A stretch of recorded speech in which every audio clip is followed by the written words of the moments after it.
Ani Bojo Kinawia, Nodin Dijnakaz, Josh Lewis, Jaganashi Noswin. Wikwemkong Minoa Niswakamak and Donjba, Anishnaabe King Donji, Namedo Dam, Anishnaabe and Dao, Haptagozi and Dao, Kinamagen Minowash Kabewas and Dao, Nismadanash and Nish and Disobabonwe, Gitchin and Damabaminan. So, hello everyone.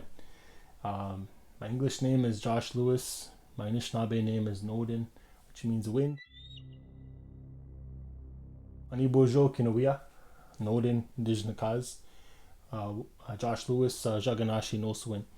Wikwemkong Minoa Niswakamak and Donjba, Anishinaabe King Donji, Namedo Dam, Anishinaabe and Dao, Haptagozi and Dao, Kinamagen Minowash Kabewas and Dao, Nismadanash and Nish and Disobabonwe, Gitchin and Damabaminan. So, hello everyone. My English name is Josh Lewis. My Anishinaabe name is Nodin, which means wind.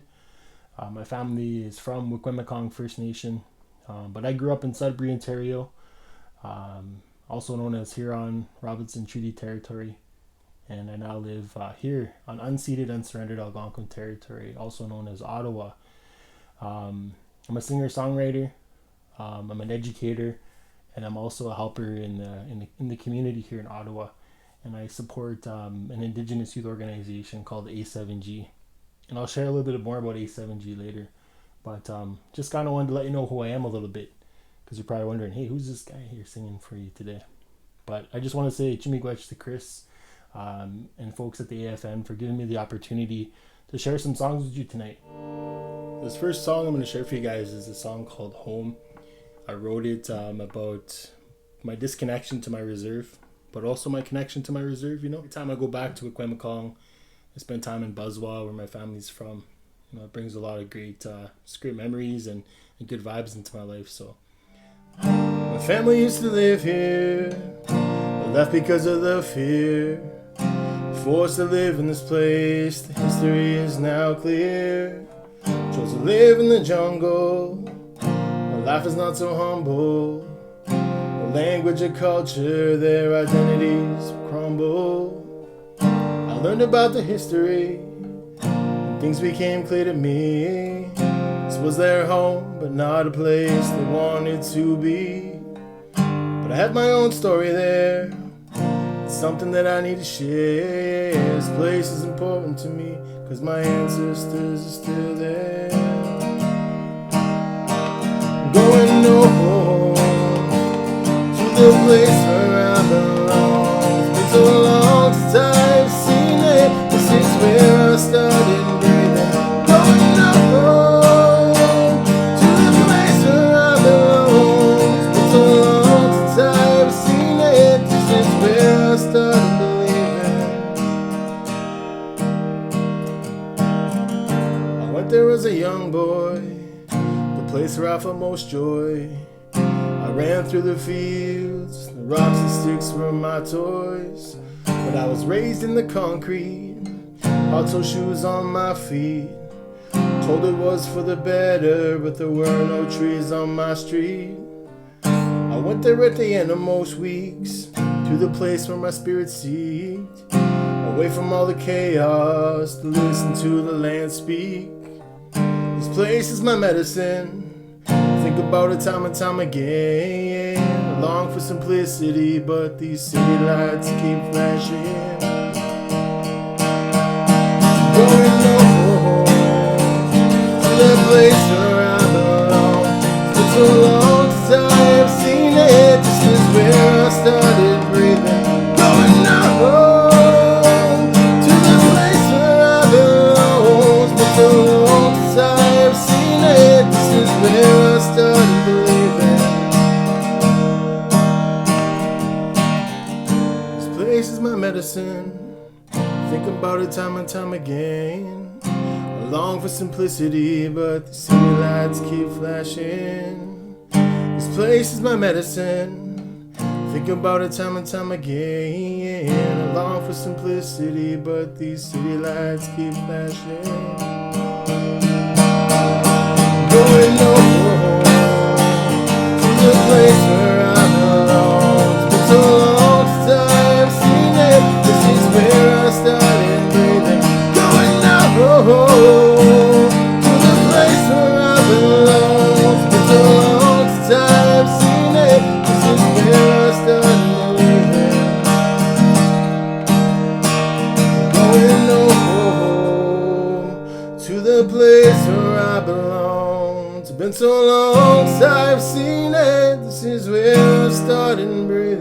Going up home to the place where I belong. It's been so long since I've seen it. This is where I started believing.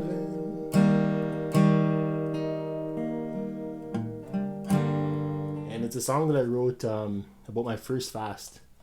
And growing up in the urban setting, never really learned much about fasting and ceremonies, and so it wasn't until I was in my my 30s that I went for my first fast, and the song came from that time. And I call it Ngi Makadeke, means I fasted. And how which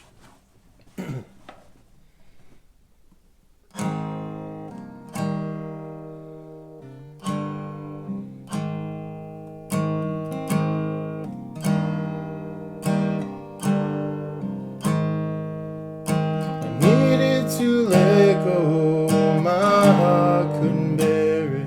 The shame and regret for my freaking past. I needed to sit with all my relations. They sat with me and I felt them there.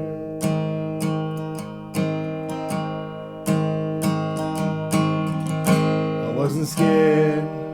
My heart was open, I was prepared to give it all up. I wasn't scared, my heart was open, I was prepared to give it all up.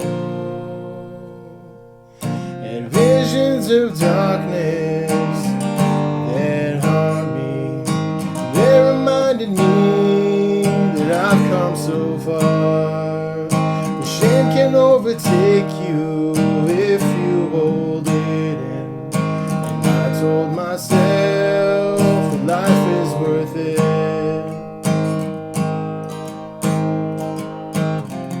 I wasn't scared, my heart was open, I was prepared to give it all.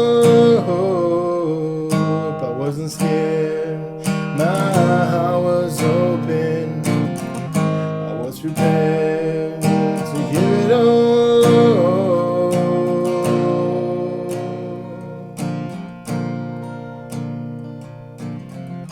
I went without for the first time in my life.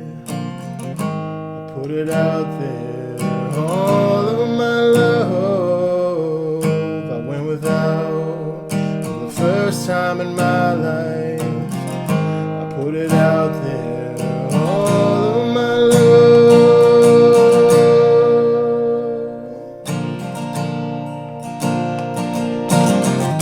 I wasn't scared, my heart was open, I was prepared to give it all. I wasn't scared, my heart was open, I was prepared to give it all.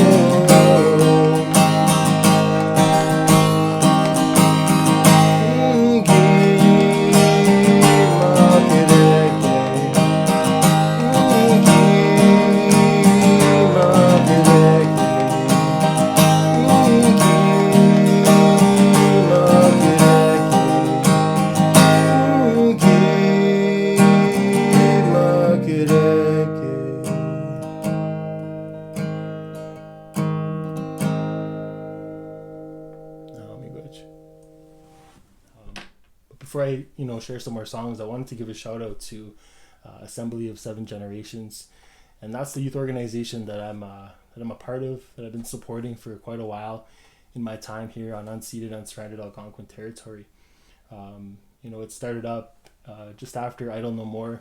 Young people in Ottawa wanted to organize, and I have to give a shout out to my partner Gabrielle Fayant, who's the co-founder of A7G, and all the work that she's done to offer support to Indigenous youth in this city, in this urban setting. And so if you guys don't know about A7G, this is our logo. And it was designed by Niall McGeesay Johnson. And it's all connected to that seven fires prophecy within this design. And it's a big part of our organization. It's kind of like a symbol that, shares that we're on that road together. When we gather with young people, one of the big things we do is every Friday. Every Friday we meet somewhere in the city, whether it's outside or if it's at like a community center, and we eat together. We share songs. We have a sharing circle every Friday. We don't miss every Friday. We don't miss any Fridays because it's so important. And we've created this like safer space where young people come by and they share and connect with other Indigenous youth in the city. And it's been a really great place of just learning, even for myself. We have a language class that we offer, Anishinaabe. We also did Cree and Inuktitut earlier this year. We're taking a bit of a break right now, but they're coming back eventually. We do so much land-based learning. We brought some youth out. We went fishing. We did some goose hunting, smelt fishing, like all these different things on the land.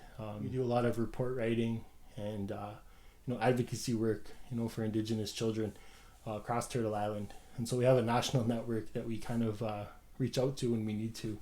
And we currently have some projects that we're working on that are hopefully going to like allow for us to share what we do at A7G with other youth groups across this country. So I just want to give a shout out again to all those young people that are doing things out there. I know that this work is really tough, and I know that a lot of you are doing that work in your communities, wherever you are. Keep doing that work. It's important. It really is. We need young people to do that work. So you can follow us at A7G_official on Instagram, Twitter, Facebook. You can also check out our website, www.a7g.ca, and learn more about A7G and all the cool things we're doing. All right, this last song I'm going to share with you, it's a song called Prayer Song. In the language, it's Namewin, Nagamwin, Prayer Song.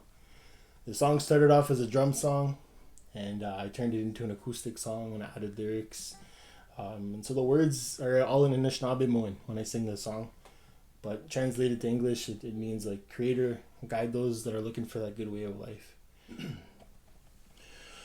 Well, hey, hey, hey, oh, hey, hey, oh, hey, hey, oh, well, hey, hey, oh, well, hey, hey, oh, hey, hey, oh, hey, hey, oh, well, hey, hey,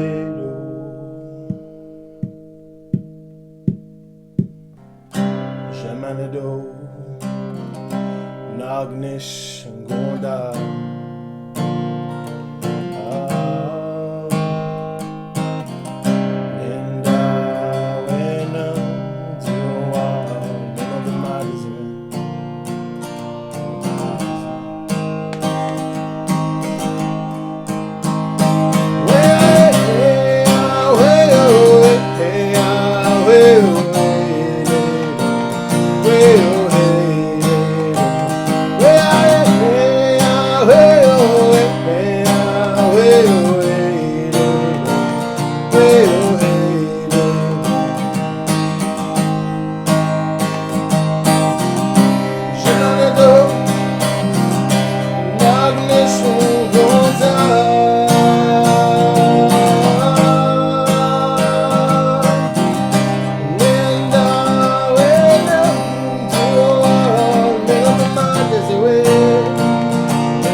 much that song is dedicated to all of you.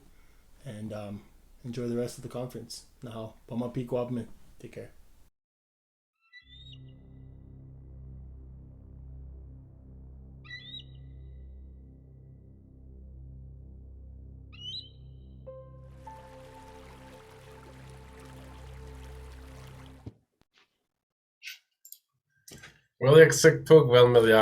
Good morning, good afternoon, and welcome to the final day of the AFN 7th Generation Continuum of Care Forum.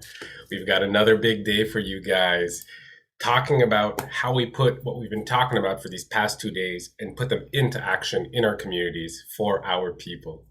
My name is Cedric Graylahu, and I will be your MC for this final day. Before we get into the content of the day, let's take some time to go through the technical stuff. Again, if you're looking for translation, top right-hand side of your screen, you have an FR or EN button. Click on that and it'll bring you to the live translation.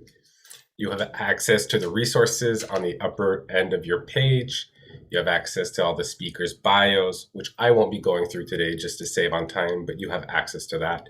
And most importantly, if ever you do have any issues, you have access to the tech support line. You can call at 1-833-857-0166, or else send an email to tech, at aspenfilms.ca. So if ever there's any issues with your quality or your connection, you can just send it over there.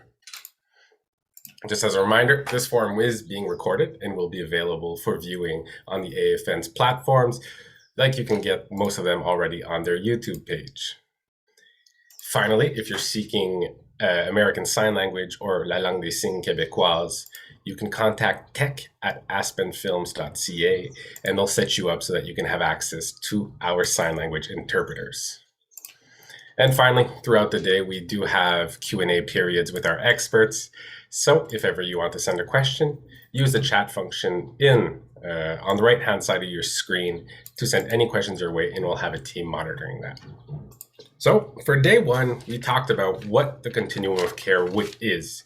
We tried defining it with the AFN's vision, but also visions from healthcare workers and different people who work with priority populations. We talked about the importance of rights-based, treaties-based, and the accountability behind all of these rights that we have.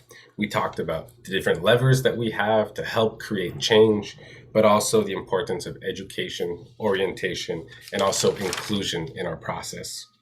We talked about the different indicators from graduating to seeing our youth succeed, and we decided that this was really in the direction that we wanted to go, but that it had to be an inclusive process of all the people that were there.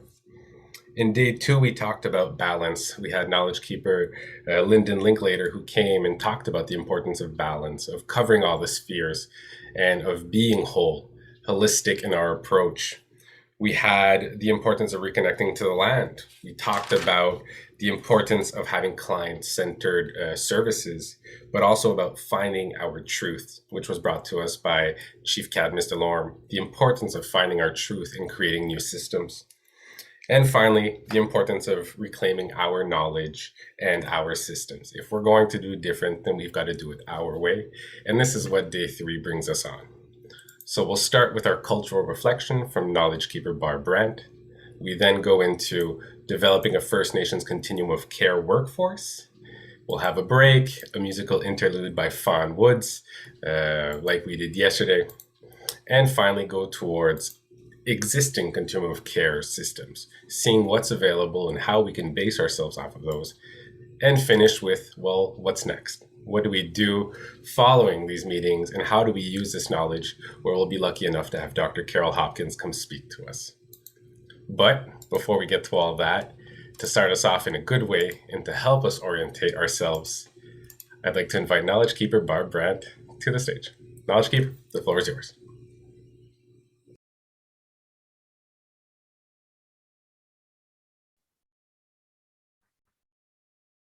Good morning, everyone. I have just, you can hear me, yes? Yes. Yes.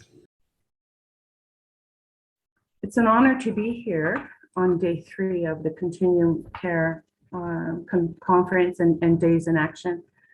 My name is Barb, and they call me Elder Barb, and I've been kind of around for a while now. I'm coming to you from the lands of the Peacemaker, Tyendinaga Mohawk Territory, and right by to the north, the Salmon River to my right. I was asked to participate, and I said, definitely.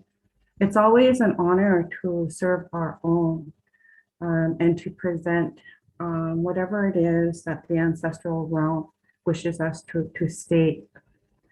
I have no speech or anything like that. I'm using the gift of the oral tradition today with each of you. I'm Mohawk, and I'm a matriarch within my community. And I'm closely associated with, as well, 6 nations of the Grand River Territory. So a little bit of the history I'll give to you as we go. And but firstly, I want to acknowledge the hosts, the AFN and the coordinating team, and everyone that's been working so diligently on our behalf. So it's good that we're able to come together for this time together and to maybe just calm ourselves, ground ourselves, and we'll see what they have to say. When I lit the medicines this morning and listened quite intently, I heard, just love them, Barbie. I thought, well, that's easy. I think I can do that. And so nothing of emergence came through. But I thought that those terms, those words used through the medicines were quite where it's at. So I acknowledge the ancestral realm that is surrounding me as I speak. And I also acknowledge my own people, my community, my wisdom keepers that have assisted me to be here today. I've been on the path for a while, and I attribute these teachings to my own community, to my family, and to the sister communities, Ganawage, Ganasadage, Akwesasne, my own community, Tyendinaga, and 6 nations of the Grand River Territory. I traveled there many years ago. I guess it was about 1999. And in that time, I was learning about the community. And my teacher, wisdom keeper, grandmother Sarah Smith, Turtle Clan, had said to me, you know, Barbie, sometimes you have to leave your own community in order to learn. And that was the starting point, and that is exactly what I did. So having said that, we had a gathering at 6 nations along the Grand River. And it was there that I met Elder Elmer Cushane. And it's quite historic that his name would come up today. He was also a very intent elder, many years of experience, and served the AFN diligently. So his name comes to my mind, and I wanted to just mention that this morning. So I honor the gift of fire blessing that I received at the Grand River Territory from Elder Elmer Cushane. He was a very gentle man, but to not take his humbleness and his gentleness as knowing less than sometimes we're flanked with when we deal with Government Canada, when we deal with the United States and internationally. The Mohawks, we have allies all over the world, and that was quite apparent when we spent time together to form ceremonially the Declaration of the Indigenous Rights. So I've kind of been in the background, which is kind of my place to be based on my personality, based on my understandings. But sometimes due to movement, the transition of our elders, there comes a time when we have to stand up and hold the line. So I was called up, and it was literally a phone call to serve. And I really didn't know what I was getting myself into. But the love for my people kept me on the road of learning and understanding. So this is kind of a little bit of a background of how I got here today. And I've been serving out of the Kumik Elders Lodge at 10 Wellington Street in Ottawa. And again, walking the two paths, the two lines. But like I said, it's always good to be able to be invited to accept that invitation and to service our own people. I was quite close and trained under a chief by the name of Chief Earl Hill since I was very little. And we're probably about in our 23rd year since his passing. And he was quite engaged with the AFN. Councillor Doug Merkel, Grand Chief Doug Merkel, who again was one of my mentors here in the community. I spent 25 years in education under his umbrella. So the information is vast, and I'm trying to keep up to them as they're putting out pertinent pieces for this time we're together. But I guess we're going to go back to care and how care must continue. And in order for that care to continue, we must keep our fires burning in our communities. This is essential, good medicine, but again, that connection. I am associated with the original people of the Americas, the Wisdom Keepers. They've guided me along. They've helped me immensely. And they have determined the reason why I'm here with you today. And I'm grateful. I was very honored to have a ceremony with Chief Orval Looking Horse and to be part of those ceremonies when we formed the declaration. Also, too, I spoke with some of the people there most recently, and the declaration itself was in the making since 1977, quite actively, and it has now attained royal assent. And I guess my words would be the declaration was formed ceremonially at an international level, and it will not fail.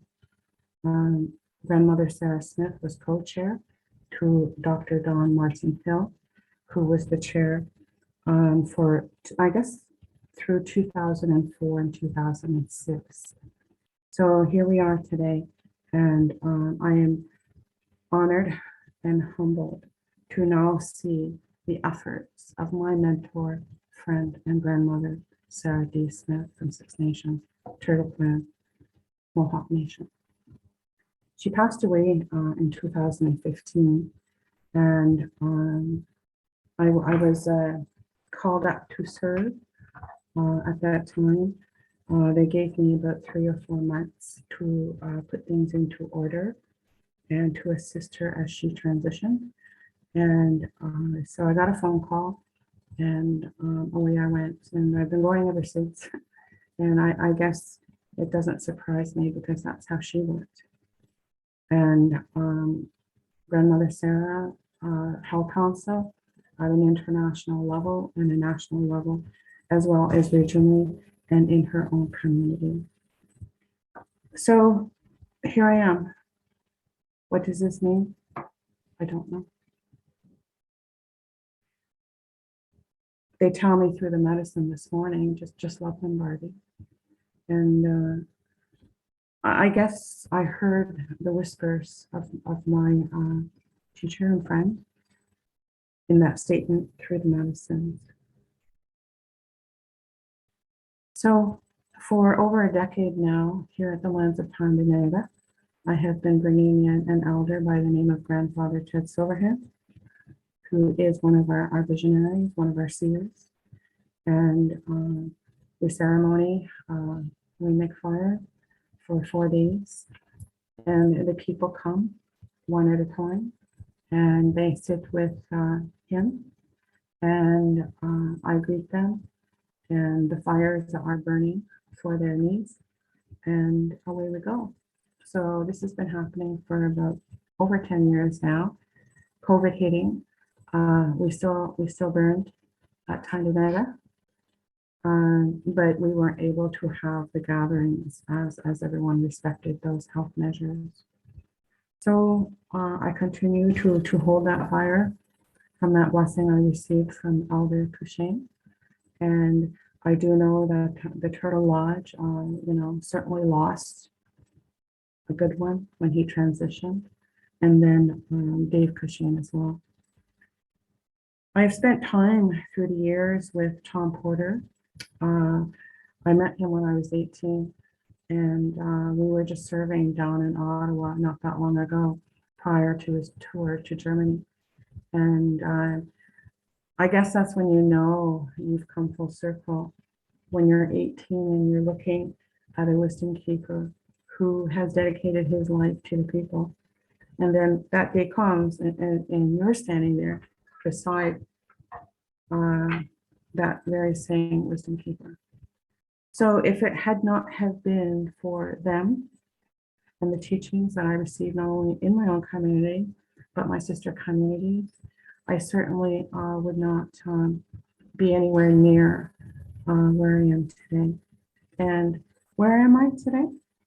I feel very honored, and I feel very loved to be able to have the trust of my mentors and the ancestors here. They're coming in, they're gathering. And I think that is because, they feel good when we get together.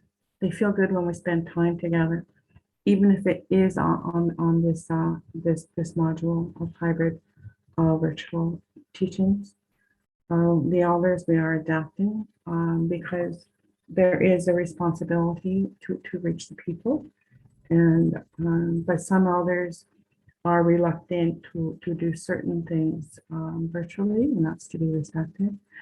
So I got this text from Jonathan and contacted me and asked if I would come and be with you, the collect today.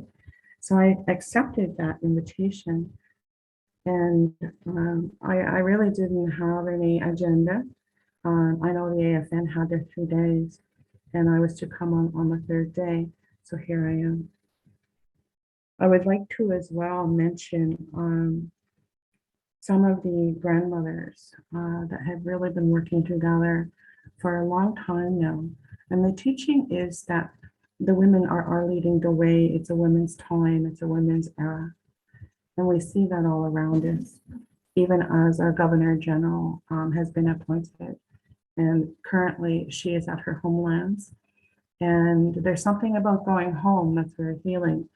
And they'll have a chance to spend time with her and movement forward. In the years that I have not been with you, I have been circulating through the meetings, through the agendas, and through the tapestry of government. And in that time, I have been a voice for primarily the Mohawks. I cannot speak for the Métis or the Inuit, but certainly given the opportunity, when I'm in Ottawa, they are reminded of the relationship with the Mohawks, and it's very important. So I was privy to be with Senator Sinclair on the day he closed the Truth and Reconciliation. I saw those words come out. I picked my medicine up, I jumped in a taxi, and I went up to Parliament Hill, at which time I saw the words come out from the ministers, the launch of the Murdered and Missing Indigenous Women and Girls. This area has been near and dear to my heart. And as I sat before my confederacy and explained myself, seeking their guidance and their direction, that was paramount at the time. As well, again, to mention the fires that are burning in our communities in the morning time that is happening with regards to our children. Each community is doing their best to find those children, those babies, and determining what is best for their own people, their own community, and how these respects will be paid forward. I was privy to represent my community with the Woodland Cultural Center Board of Governors for well over a decade. Again, everyone that was serving at the time, we all knew the founders, and that was very gratifying work. The Woodland Cultural Center was host to three communities: Tyendinaga, Six Nations, and Mohawks. So we were able to determine a good direction for the center itself and for the educational tool of what we determined would be the Mushroom renewal and rejuvenation into a memory scene. We felt that it was very important that this is a history and an era in time that can never be forgotten, nor can it ever be repeated.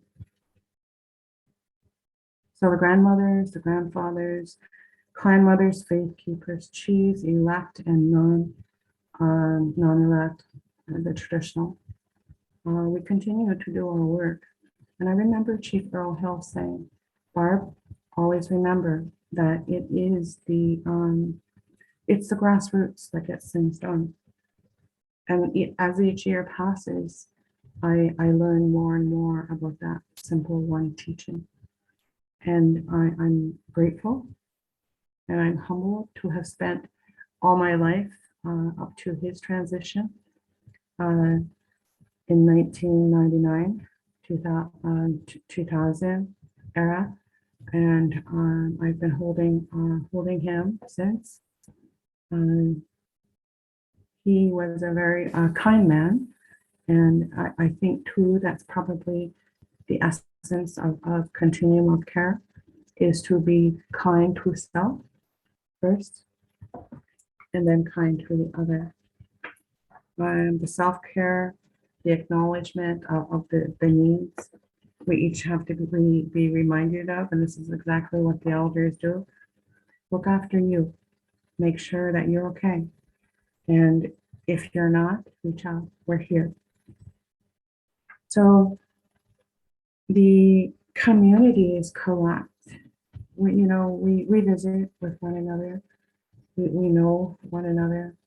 And it's always good to be in a shared forum where we can come together. In the area of education, it was quite good in the 80s. The 80s were moving along, not too badly. And then the cutbacks came and the infringements on our conferences, our time together as educators, as community. So it created kind of a little bit of a divide between the communities, but there were still runners and there were still people making the movements from one community to another to keep in touch and to participate when invited to ceremony and to business of other natures. So here I am again, and I've been doing these virtual meetings, and I'm adjusting. It's very hard in a traditional way to form into the time slots, but we do our best. My elders call it the New York Minute, where you come in and you work and you do it and you're gone. We can do that too, but it's always nice to slow it down a little bit. And I remember we had a series of meetings in Ottawa, and grandfather Tom Porter looked at me and said, Barb, can't we just sit? And I thought, you're right. We get caught up in this pace of be here, do that, and all of that, especially when it comes to a Western style schedule, which we have to adapt to. But he had it right. It was in that sitting where they were able to give us the transition of the oral tradition and that sitting time. And I remember Senator Sinclair giving a keynote at one of the meetings, the forums that was set up with Treasury Board and the Prime Minister's Privy Council and deputy ministers and whatnot. And I happened to be there. And Senator Sinclair said that we ran workshops similar to what the AFN is doing as we speak. And this is the third day. And he said in his keynote, he was responsible for doing some workshops and he was putting those forward. And then when the elders came in and then they summoned to meet with Senator Sinclair, retired. And he said, I went into the meetings with them to sit with the elders and I didn't come out for 3 days later. And at that time, the workshops were closing and the elders released him to back to his truth, his life. So I've only got you for about half an hour, and I'm sure somebody will give me the beat. But I heard the senator say that, and it was pretty amazing because it brought back reflections of how I have learned. And within Tanzania, I sat with our leadership within the community since I was a young girl. And then all of a sudden one day they transitioned out and I looked around and we were getting less and less. And now I'm kind of them at the time. And that's quite remarkable, really. And I really didn't understand it at the time. But with regards to the transfer of wisdom and knowledge and information, I guess that was my job, my role, and my responsibility. And there were many times it would have been easy to turn away and to go a different way and things like that. But my love for my teachers and my mentors, the wisdom keepers, was too large to even consider that being an option. So now, I guess just to share, in 7 years, I lost 14 of my nucleus. And in 10 years, I lost 20 of my immediate nucleus. So then I ended up traveling again, and I traveled about 16 years straight to my sister community of Six Nations, and on the 401, the 403, to be there, to be able to learn what was meant for grandmother Sarah Smith to put forward. And she said, now Barbie, don't say anything to anyone, we'll just do it.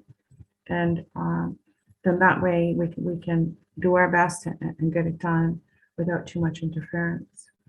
And as I grew to understand who she was, and then I thought at the time when I was receiving the information, when I was listening and receiving the directions and the life stories, the only thing I really knew, if I knew anything, was that this is really important. And when I would think about it again, I would say to myself, this is very important. And I continued to on that learning path. Today, I can understand it was important. The fulfillment, the enfoldment, and the enveloping of what all that is very large. I am but just a small part of that very large. So 16 years listening, participating, holding our people together. As well, this morning I received a call from Jan Longboat, and her and grandmother Sarah Smith were very close friends. And so I had an opportunity as well to be a part of Jan Longboat's life and her mind. And so we've continued, and we will continue until that continuance is met.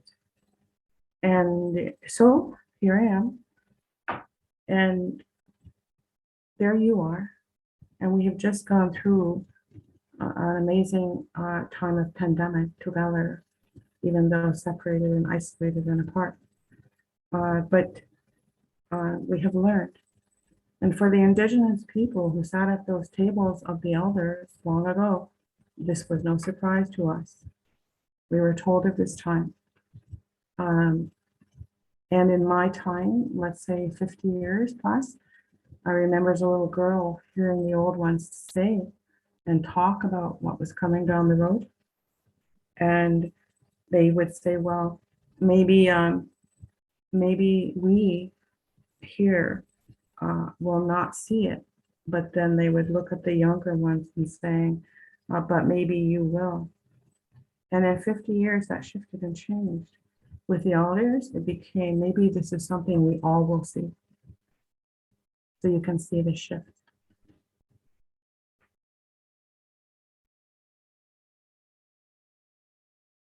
I sit here today and the time has gone very fast from being summoned to Six Nations to asked if I would consider to hold certain information and that agreement.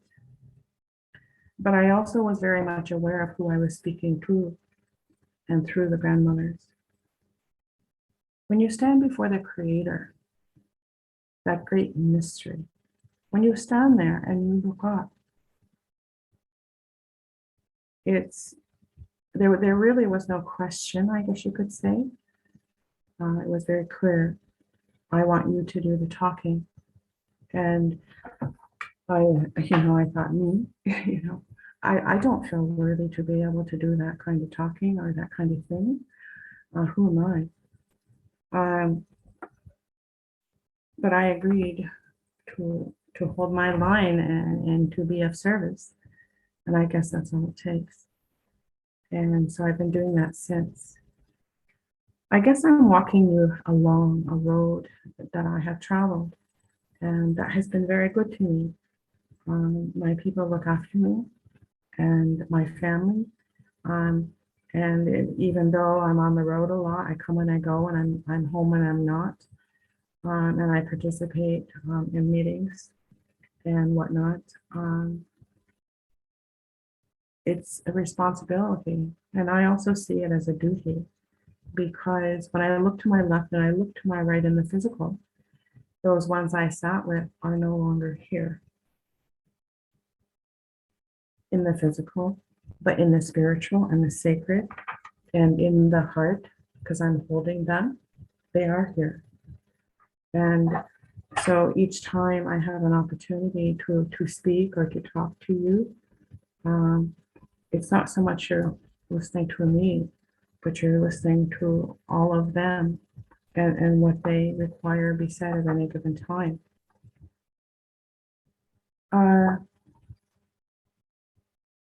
I think it's very important that we continue to hold those fires and that we continue to keep going.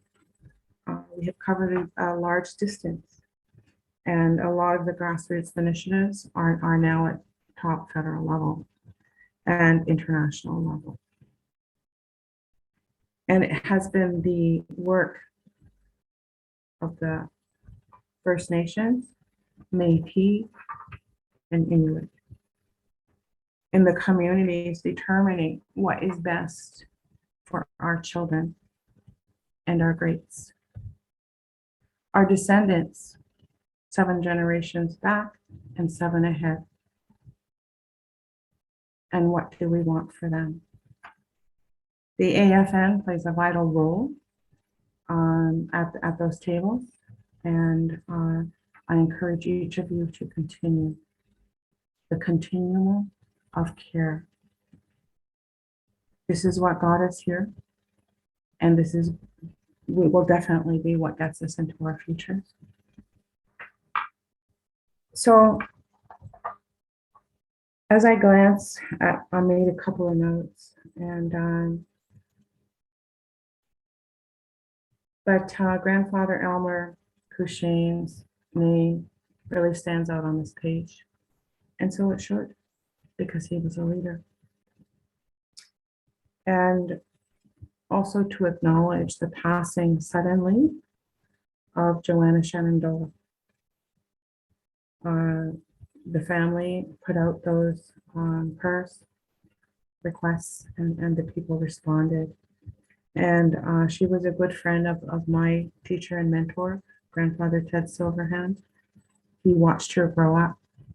So we were we worked hard to assist the family in any way that we could. But her liver just, it rejuvenated at one point, but then it just started to break away. Joanna and I were privileged to be able to share an international virtual meeting together for the International Women's Organization. I sat with her that one time, and it wasn't long after that where she started to become sick. And I guess I would ask the AFN to in her memory, maybe for some of these virtual meetings, that her music could be shared with the group as a whole. It's amazing music. It's very, very sacred, very ceremonially put forward by Joanne. And certainly she has left us a legacy to listen to at our will. So the grandmothers are working hard to ensure that the I's are dotted and T's are crossed. But the key thing is what they have said to me, the older ones, the older grandmothers, is don't white coat it. Tell them how it is. Do not take anything away from truth. Truth is. So our communities are mourning. Our communities are healing. And that continues to be the case to this day. And sometimes the grandmothers will, when they refer to the federal government, they'll say, they took it, have them put it back. That culture, they took it, they put it back. The logistics and the teachings are vast, as stated earlier in this discourse to you, the AFN. They're vast yet simple. And I heard that in the medicine this morning. Just love them, Barbie. And for me, that's easy to do because I sat with the wisdom keepers and was privileged to serve. And no amount of financial dollar can be placed on the love unconditional we shared, the information shared, and the time. It's about time, that the time to be together, the time to learn, the time to equate what you're learning, reflection, and then the implementation of those teachings decades later. So you can hear and see the length of time it takes. So I just got back from Akwesasne not that long ago, and it was good to see the people and to spend some time in one of the sister communities. I do have to travel to Six Nations of the Grand River soon. There's a connection there with that water, so I will have to go and give my greeting. So it's been a long time when I think back to the teachings of looking after the self, and that was very hard for me to understand in the early stages. I saw it as being selfish. But no, in fact, in order to continue to keep the pace and everything that's required for this day and age, you really do need to take care of yourself. I just opened a national meeting with health, and I know that there is a resurgence and a movement towards securing locations for the scientists, researchers, and peoples to work post-pandemic. And the oncoming of the establishment of green throughout the country. And I reminded them too, you have to remember the Indigenous peoples, we have our scientists, we have our researchers, we have our numerologists, we have our engineers. And consultation must be that. It must be that. The time has come that we need to understand that, the theme is, nothing about us, for us, without us. And that's vital. That's very vital, because we can all talk about, we all have a story of what didn't work. So the communities will rely on the AFN to put forward the requirements and the needs of the communities, the people. And we can never go too far ahead of the people, because that is just a rule of thumb for leadership. So as we start to wind down, I can tell that they're taking you at different points. And that's important. And I trust there was a point that sticks inside of you, in your heart. And as you travel from the heart to the mind and the mind to the heart, we will be able to close the day, to close the 3 days, with knowing that, everybody took something away from being together. And I guess that's what it's about, isn't it? And very important for the Indigenous peoples. Also, too, I want to put on the table, as a grandmother's voice, it's time that, an elders gathering be held, and those elders brought together. Whoever can do that, do that. We're losing our elders at a phenomenal rate. They're aging, they're getting older. And in order to set vision for future, the elders need to get together. And I always use the term too, I'm not a token elder. If you expect that or want that, then, you might better get someone else, because that's not who I am. And the reason I state that is because that's not who they are. So, and I know recently I see Kevin Deere, Father Kevin Deere, Faith Keeper Kevin Deere has put that on the table too.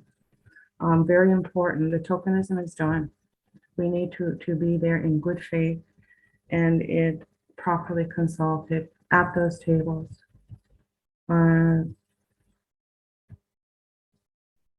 I wish the AFN chief well as she journeys, and she has traveled to the communities across the country.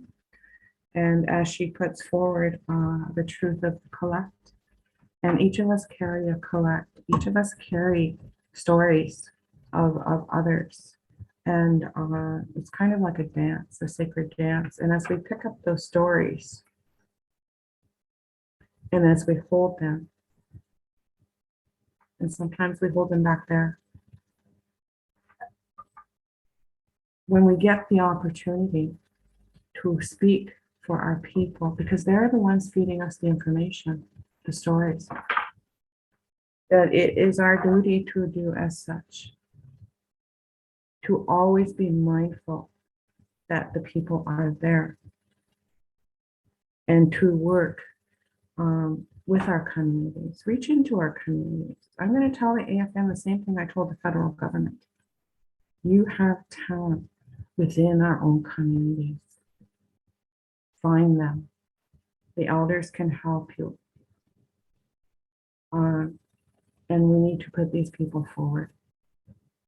These are the ones that must get the acknowledgements and the kudos and the awards and all that. We are just speaking for them. So we must always remember that sometimes in our community, the one that's quiet and doesn't say too much is carrying the most information. So having said that, it's 11:47, and how are we doing for time? I'm not keeping you for 3 days, so you should be good to go. Uh, but I guess we'll wrap up, yes. And I just want to express to you the love of the ancestral realm. And they said, Barbie, all you have to do is love them, you know? And that's what I've done today, to make myself available to you, to talk to you. And I hope I haven't offended anyone. Sometimes we can do that too, and it comes back to us to correct. But I don't think so. You know, I've been doing this for a while, and but we do our apologies at some point during our discourse, just to get that out there. And I see a lot of young people running these events and things like that. And that's good. We need the young ones up to their helm. And I was young once, and if it wasn't for my eagerness to be with the special people around me, I probably wouldn't be here sitting in this chair by this river today. So I would like to acknowledge the Wisdom Keepers of the Americas. This is the group that has nurtured me, brought me along. They've worked very hard. They've been very patient. And I guess it's not so much anymore if I'm worthy or not. I guess the real thing, the real statement is believing in yourself that you are worthy. The grandmothers will say, you breathe, you're worthy. That's it. You know, you don't have to sit there and question it. So if somebody gives you an opportunity, you take it and you fly. Because when you do that in leadership, you take every single First Nations, Métis, and Inuit with you. It did my heart good to see the Governor General today, and she is visiting her home community. But when she met with the land, got home, and her friend said, "Oh, they were asking the friend if how she addresses her," and the friend said, "Oh, I just call her Mary." And sometimes there's a lot in that teaching with what that friend said. So it was good to see the Governor General go home for a time and to be with her people, to be with the land, to be with the fires, and to embark on her healing, strengthening, so that when she comes back to Ottawa, that she'll be ready to roll again. Being on the road is difficult. It takes time. It takes energy. And I don't know how Grandfather Tom Porter has done it, but he's still going, and he's going strong, and it's amazing. So I first met that wisdom keeper at 18, and to have been privy to some of the meetings and the information, sitting with them certainly is an honor. My mom, my dad, my grandmother, my parents, my family, turtle clan, they long told me that there's a group of people out there that look after people, that look after things, and they're very important people. And so if you ever meet them, they deserve a high respect and a high regard. And it is the grassroots people. And I would like to remind AFM to mention them. Not because they're asking for it, no, but they are the people who carry you. And to not, again, drift too far from the elders and the grassroots, the wisdom keepers of the Americas. And I remember many of my elders teaching me that the always uphold the Sioux, the Lakota, Nakota, Dakota.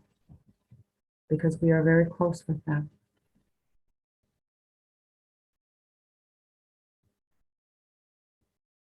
So I guess we've come to our time, and I haven't heard any buzzers or seen any canes coming and rip me out of here. But we are at our time, and I see the people up there being very generous with me and being patient. And I want to thank you for that.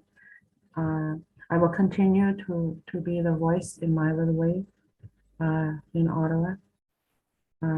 I am 8th generation of a grandfather, Chief Joseph Brown. And that is the energy that's with me today. And it's important we remember these ancestors, important that we state their names. Don't be afraid to use their names, because they are the ones that got us this far.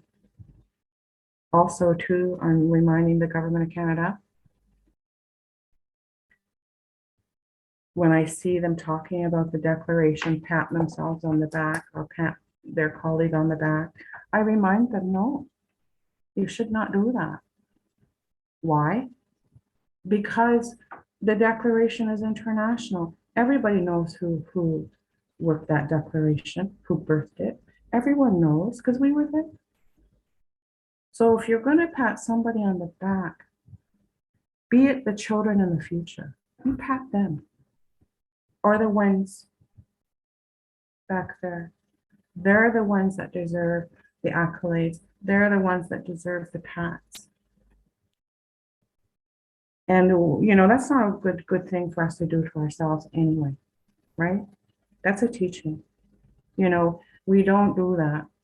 The people do that. The people raise you. The people will give the pats. The people will give the love. The people will give the direction. The people will support you. Never forget that, because that is what got me here today. So I say to the Government of Canada, the time has come where the Inuit, Métis, and First Nations must be at those tables. And the AFN, you make it so. Haya nyawe sango ya disan wahi ganarokwa wahi noaro. It's been a pleasure of every single person that I have loved to speak to the AFN today and to give you that sacred, special encouragement to continue to uphold the leadership. Put your chiefs up there. Let them do the work and honor them. And it's time our people honor our own.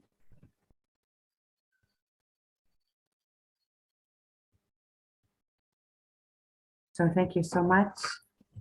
And I'm going to release you guys. And you're probably all happy now she's done or they're done.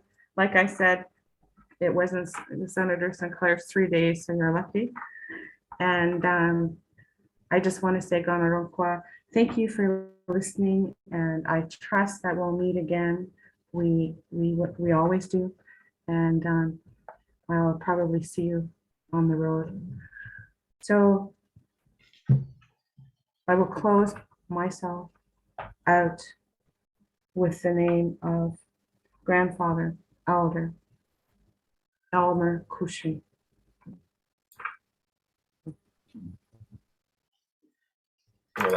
Knowledge keeper, for your sharing your story, sharing your knowledge, your wisdom. Really do recognize that. And with my grandmother having passed into the spirit world this weekend, hearing from you that they will remain with us and that they're always with us, that we are surrounded by them, really does help. And I recognize you. I raise you up for your words and for your sharing. Lalin.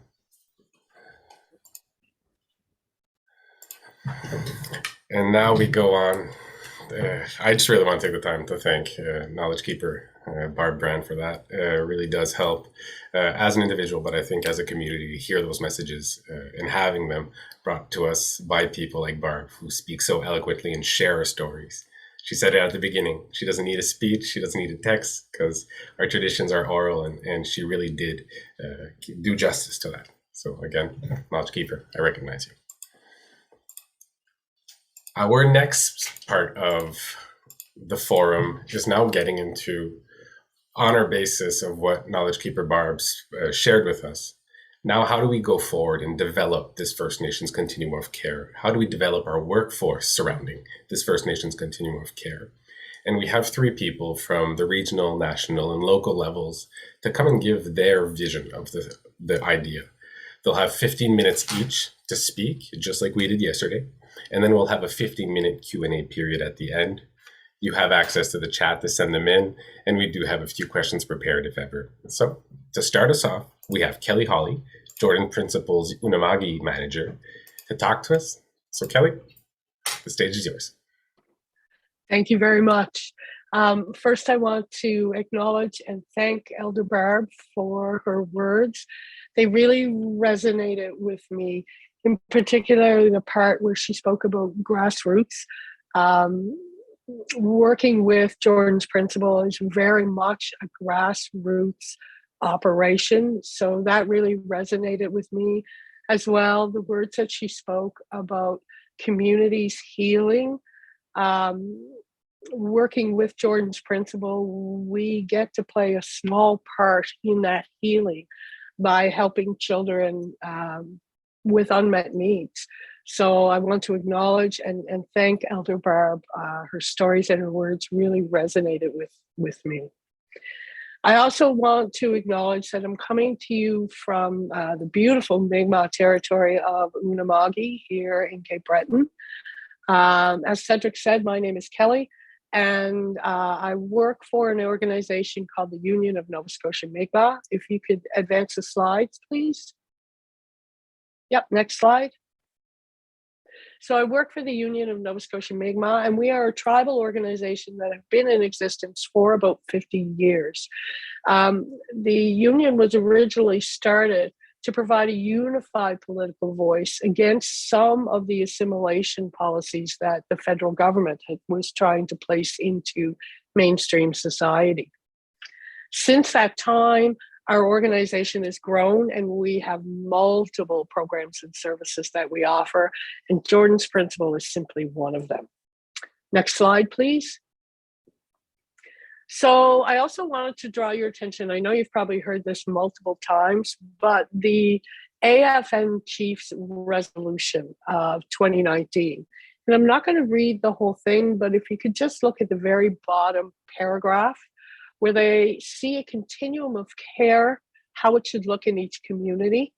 What a comprehensive care system would look like in each community is unique, determined by community size, demographic, culture, language, availability of staff, elders, et cetera, et cetera. And as Elder Barb said very eloquently, there is no one-size-fits-all approach. We have to look to community and build from there. So what I'm about to share with you is just a small part of what's happening within our communities of Unamagi. And I want to share a little bit of our journey with Jordan's Principal and how we dealt with some of our continuum of care challenges. Next slide, please.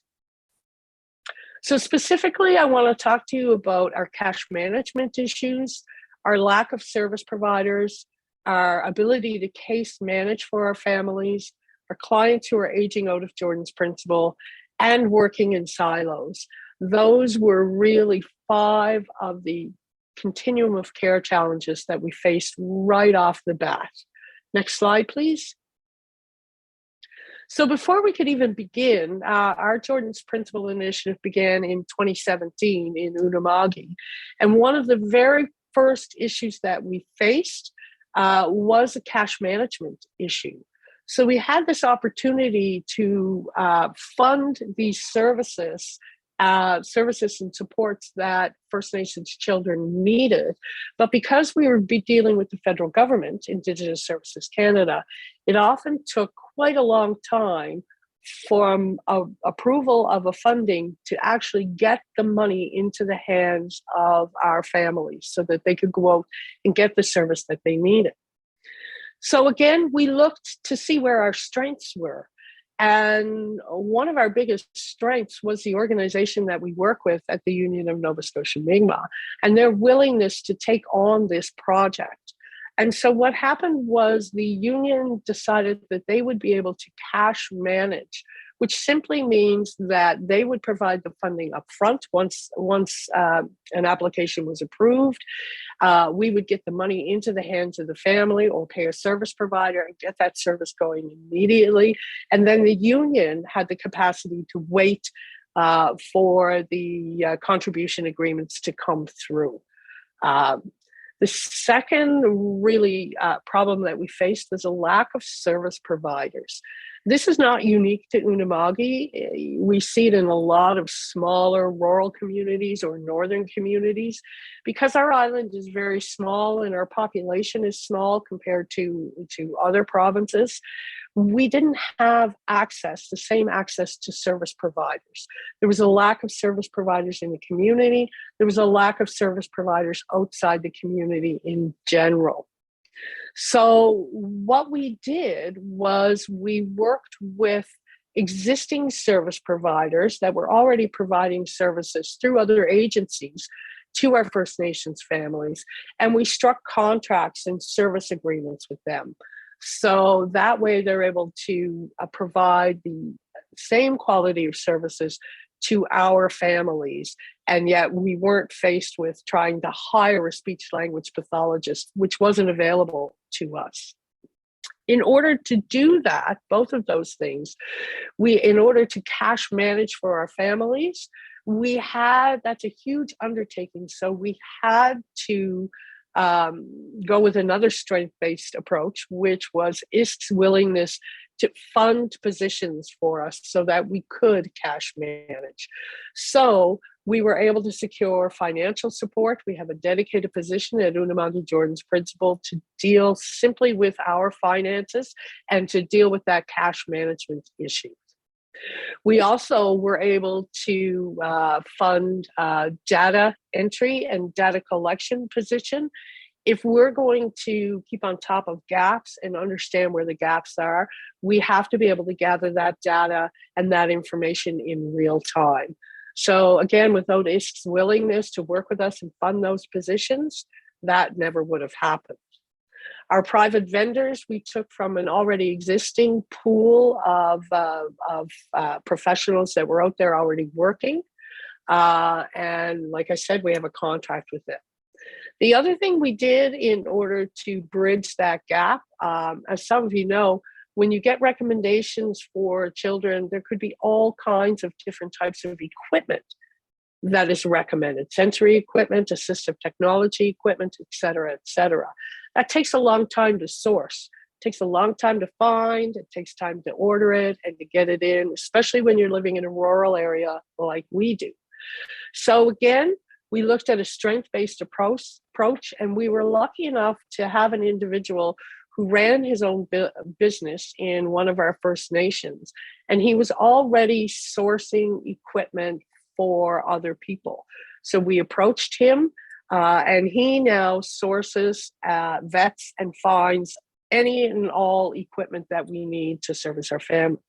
Again, all of those things really cut down on wait time for our families so that we could get them the services they need in a timely fashion and not break that continuum. Next slide, please. So this is kind of what we look like today. You'll notice there is no kind of organizational lines in there, and that's on purpose. I couldn't fit all of that in a circle, or I would have put it in a circle. But in order to ensure that continuum, we really needed to put that top line in place. We needed the equipment sourcing support. We needed someone to manage it. We needed dedicated financial support, and we needed that data management. So that top line, we kind of work in the background, and I like to say we kind of we kind of row the boat in the background, if you will. And then the other three lines are our boots on the ground. These are folks from community who live and work in community and who know community. So we have our service coordination team, our service coordination assistants, and we have Indigenous cultural support workers. Next slide, please. So the next gap that we really saw in our continuum of care was we were being approached by families who were self-referring. As Jordan's principle kind of got better known in community, folks started coming to us. And we had families who were self-referring, like I said, and they had limited or no access to professionals. So again, we looked at our own resources and what our strengths were, and we kind of designed something that we call a circle of care assessment. So next slide, please, or if you could click, because there's more info coming. So what is a circle of care assessment? It's an approach that we use with families who have limited or no access. The way that we do it is families are connected with a licensed social worker, again, who is contracted with us through Jordan's principle. This particular gentleman has lots of experience working with and for First Nations. So the social worker would connect with the family at a time and in a manner that is comfortable for the family. So sometimes that's an at-home visit. Sometimes that's a virtual visit. Sometimes it's a phone call. It just depends on where the family's comfort level is. The purpose behind that is to get an overall view of what the family's strengths are and where they believe the gaps are for their children. And then we move forward from there. The benefit is when a family first comes to you, instead of sending them to a health professional, an education professional, a cultural connection, a social development professional, we're able to provide them with that one-stop shopping, if you will, or every door is the right door. And this social worker is going to work with the family to determine what their children's holistic needs are.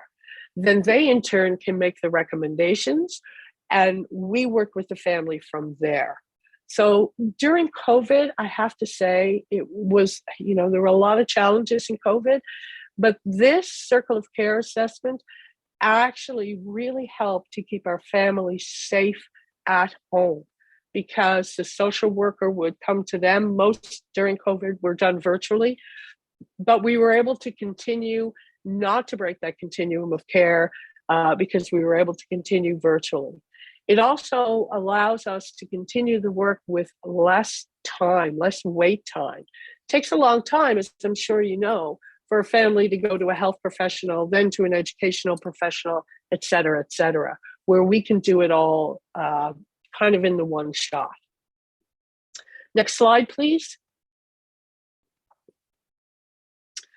Another continuum of care gap or challenge that we faced was our youth aging out of the Jordan's Principle program.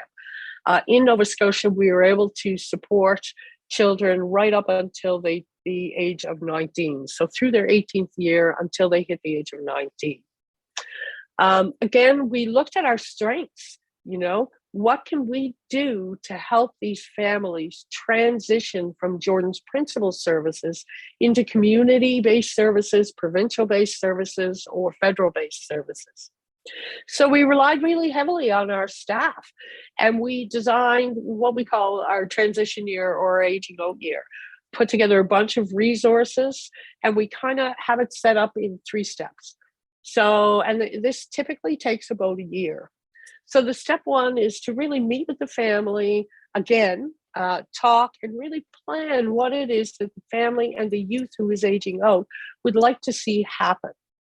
From there, we navigate with the family, and we help gather necessary documentation. Sometimes that's applications for different provincial or community-based programming. We help them finalize a care plan. We'll arrange tours or linkages with other organizations. And then we help the family execute their care plan or their aging out plan. And we'll stay with them for as long as they feel that they need us to, and help them execute, evaluate, and revise or modify that plan. Next slide, please.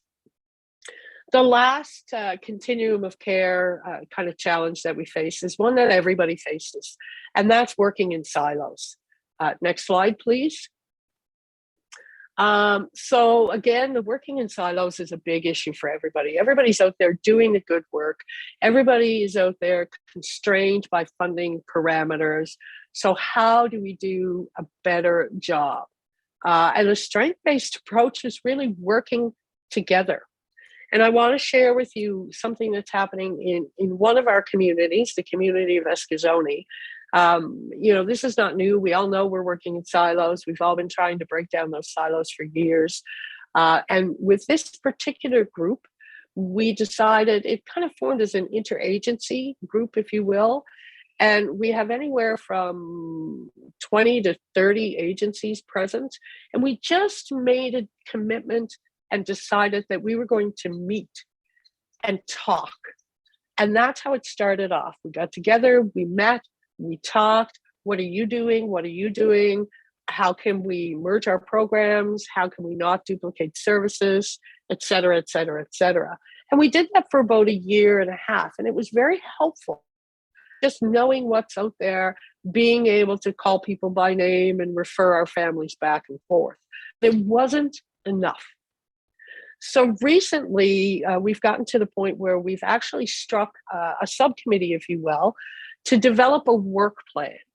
And the idea behind this work plan is let's look at what we are all doing and let's see collectively if there are gaps. And if there are gaps, how can we use our existing strengths to fill those gaps? And we're just starting. We've only had one meeting actually, but one of the really interesting things that came out of that very first meeting is we realized that there is not one group that is helping families work through grief or to provide a space for families to talk about their loved ones. There's lots of individual organizations. There are organizations working with adults. There are organizations working with children. There is individual counseling. There's family counseling. But really, there's no gathering space where folks can come and honor their loved ones on an ongoing basis. So we're really going to be exploring that and working around that for now. And really, that's kind of it in a nutshell. Again, I want to emphasize that it's just our small little part and some of the issues that we have faced, and we're going to continue to face them. And I guess the big message that I want to share with you is you can really look to your own organization and your own community. And again, Elder Barb said it, the knowledge is there. And the willingness is there. Next slide, please. That's really all I had to share with you today. There's my contact information. I want to thank you so much for this opportunity, and I'd be happy to take any questions. Thank you. Thank you for your presentation, Kelly. And that's it. We're going to keep the questions for the end. We're going to go on to our next speaker now, who is Mr. Felix Walker from the Cree Nation Family and Community Wellness Center. Felix, the mic is yours.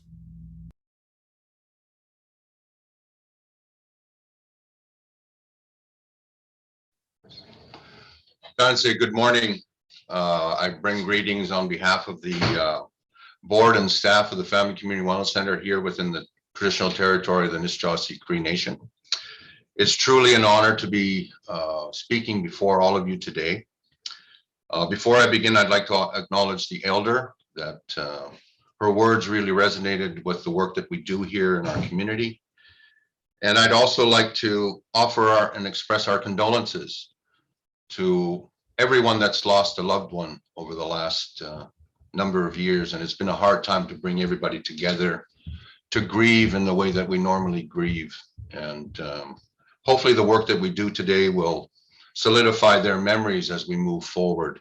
So if I could have the slide, please. Next slide. So one of the things that I think is unique about the Family Community Wellness Center here in Nelson House is we were established in the year 2000. And I guess we can go to the next slide. Another slide, yeah. It really forms the basis. We are a truly fully integrated system model that was developed back in 1998 with the beginnings of that, the planning that happened within it, where it combines all of the child and family services, programs and services with all health related services that the Nishnawbe Cree Nation currently operates. And when we started, we had a total staff of 45. Today, we have a total staff of close to 450 staff throughout the province of Manitoba. And the thing that with the child and family services side is we have capitalized the opportunities that presented themselves. And we are moving forward where we've reduced the number of children in care. Life expectancies within our community have improved based on the integrated service delivery of our program. Next slide, please. That's just a visual representation of the center. Next slide. That's a layout of the center that was first designed back in 2000. So next slide. So the purpose of the center is to provide a holistic and integrated approach to the design and implementation of both health-related and child and family services that stress community wellness, health promotion, and early intervention towards service delivery. Next slide. The center's mandate is to promote the development of new ideas and innovative measures to bring about meaningful change for the children and families of Nishnawbe Cree Nation within a holistic approach to human services policy, development, service delivery, which incorporates the traditions, cultures, language, traditions, and teachings of our community elders. And secondly, to promote community wellness and individual well-being. Next slide. The core values of the center is social justice, self-reliance, intrinsic worth of people, sustainability, cooperation, and community wellness. Next slide. In order for us to move forward, and I'll give a little background of that later on, is we established as an organization, along with our board, along with our staff at the time back in 2002, that we came out with 5 strategic directions that would form the basis on how we would move forward with the integrated approach within our community. Number 1 being the strengthening of our families. Number 2, the promotion of traditional values, principles, and traditions. Number 3, the reestablishment of our language. Next slide. The building of community capacity to work in a respectful and collaborative effort. And finally, everything that we do promotes self-government and self-determination. So it's important to keep those in mind. Remember, this is back in 2002. And when I talk about the building of community capacity, and we're talking about a workforce development, all of the facets within the wellness center, all of the various departments and all of the staff, we build into our programming, creating that workforce that will meet the needs going forward. Next slide. So those are all the current programs that the Family Community Wellness Center operates at this time. So we've got a various and very vibrant public health department. Our Child and Family Services department is very vibrant, and we have offices throughout the province of Manitoba. We have a total of 6 offices. And we cover basically 4 corners of all of Manitoba, and that's based largely in part because we do have a provincial-wide mandate where we do have all intake functions, family enhancement functions, child protection functions, all of those that you can think of, we are responsible for. Next slide. So as my colleague identified, when we started the Wellness Center, there was the silo that had to be dealt with. We had various departments saying, no, no, this is our realm, this is our realm. This is within the wellness center itself. And we had to break those silos down. We did it through making sure that everybody had to work together. We collapsed all of the funding into one pool, and we had to start working towards a common goal. So next slide. As a result of that, we created our own Nihidu view of the population health model. We went to a new organizational model with no competing between programming. We recognized that the family be treated as a whole in all aspects and not to be referred outside of the center. We were to develop our own expertise in consultation with our elders, young people, and families.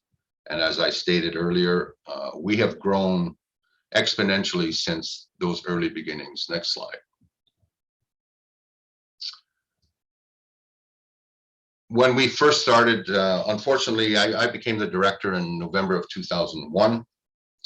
Unfortunately, we lost a child in December, exactly a month later. And it soon became apparent that we needed to provide assistance not only to the family, to the friends, to the young people that were with her at the time. We had to deal with the trauma that was created in the community, but we also had to address the trauma that existed within our own staff. And we put together a team that brought in the expertise of those that we knew in our own little circles within our community, and we just did critical incident stress debriefings with our community. And we started training other communities, because if you don't address those critical incidents, so that you're going to prolong that trauma in our communities that we've experienced for so long. Next slide. We began the Rediscovery of Families program back in 2003, and it involves taking families out of the community, and we're putting them back into the traditional setting of our lifestyle, our community. One thing that you should know about the Nisjawasi Cree Nation is our homelands were flooded by Manitoba Hydro back in 1977. It caused tremendous damage throughout our traditional territory. And it also resulted in the loss of our traditional campsites. So we've had to go inland. And that's where we looked at building on the strengths that families have. And we utilize those strengths, and we make sure that they find out who they are as individuals, who they are as families, and who they are as community members. And it's a very successful program. When we started that program, we had some young people that we were working with. They worked with the elders that were the experts in the field of living off the land. They transferred their knowledge to those young people. Those young people are now have the responsibility of taking families out and showing those skills development that they've learned. Next slide. We are one of the first, and this is where we had to listen to what our elders had spoken about. When it comes to CFS, why are you removing the children? The children aren't the issue. The parents are the issue. And they insisted that we look at removing and assisting the parents in getting their own healing, but leave the children at home. So in 2002, we did that. We didn't fully implement that program until about 2013, but it resulted in less children basically being removed from the community, staying in their own homes, and forcing parents to actually start addressing their issues. Next slide, please. Throughout that time, we were looking at developing our own circle of care program model, which is our case management tool that we use. It provides children, youth, elders, families, and their community with coordinated multi-service support. It builds on the collaboration and strengths which already exists within the Wellness Center and its sub-offices, and as well as other service and programs external to the Wellness Center. The four main principles of that circle of care is shared responsibility, shared decision-making, shared service goals, and shared accountability. Next slide. We operate those programs in our different areas in Thompson, in Winnipeg, and in Brandon. So the next slide, please. Next slide. When we talk about bringing all of that awareness together, we brought Dr. Jan Derrick to our community back in 2009, and she did her presentation on the effects of colonization, the residential schools, the child welfare system, where she gave us that teaching on when turtle met rabbit, and how the circle of our communities was destroyed when the residential school system and child welfare systems come in and remove children from the center of every family, and the devastating effects that that has. So that changed our focus more to dealing with the trauma of that, but also moving forward and building on the strengths that exist within families to take care of their own. Next slide. Part of that, the elders that we worked with early on, unfortunately started passing away. And one of the things that they had mentioned to us is, we're losing our young people to the justice system. Is there not a way that we can re-establish what the community used to do? And so in consultation with them, we created the Youth Cree Court design back in 2010. And it involves bringing young people and their families before elders. And it's based on an inquisitory model. It's not about finding blame, it's about placing responsibility back on the family, but having the family disclose why their son threw that rock through the window. And through the course of inquiry, you find out that there's been a family breakdown, there's been trauma that's been experienced, and the end goal is that this Cree Court that we were looking at establishing would direct care plans to be developed for the family to address the needs of all involved. We've been working with the Nisga'a Cree Nation in developing their court system, and I'm happy to say that our family and youth court will be established here in Nelson House in the fall of this year. So we're excited to see that actually happen. Next slide.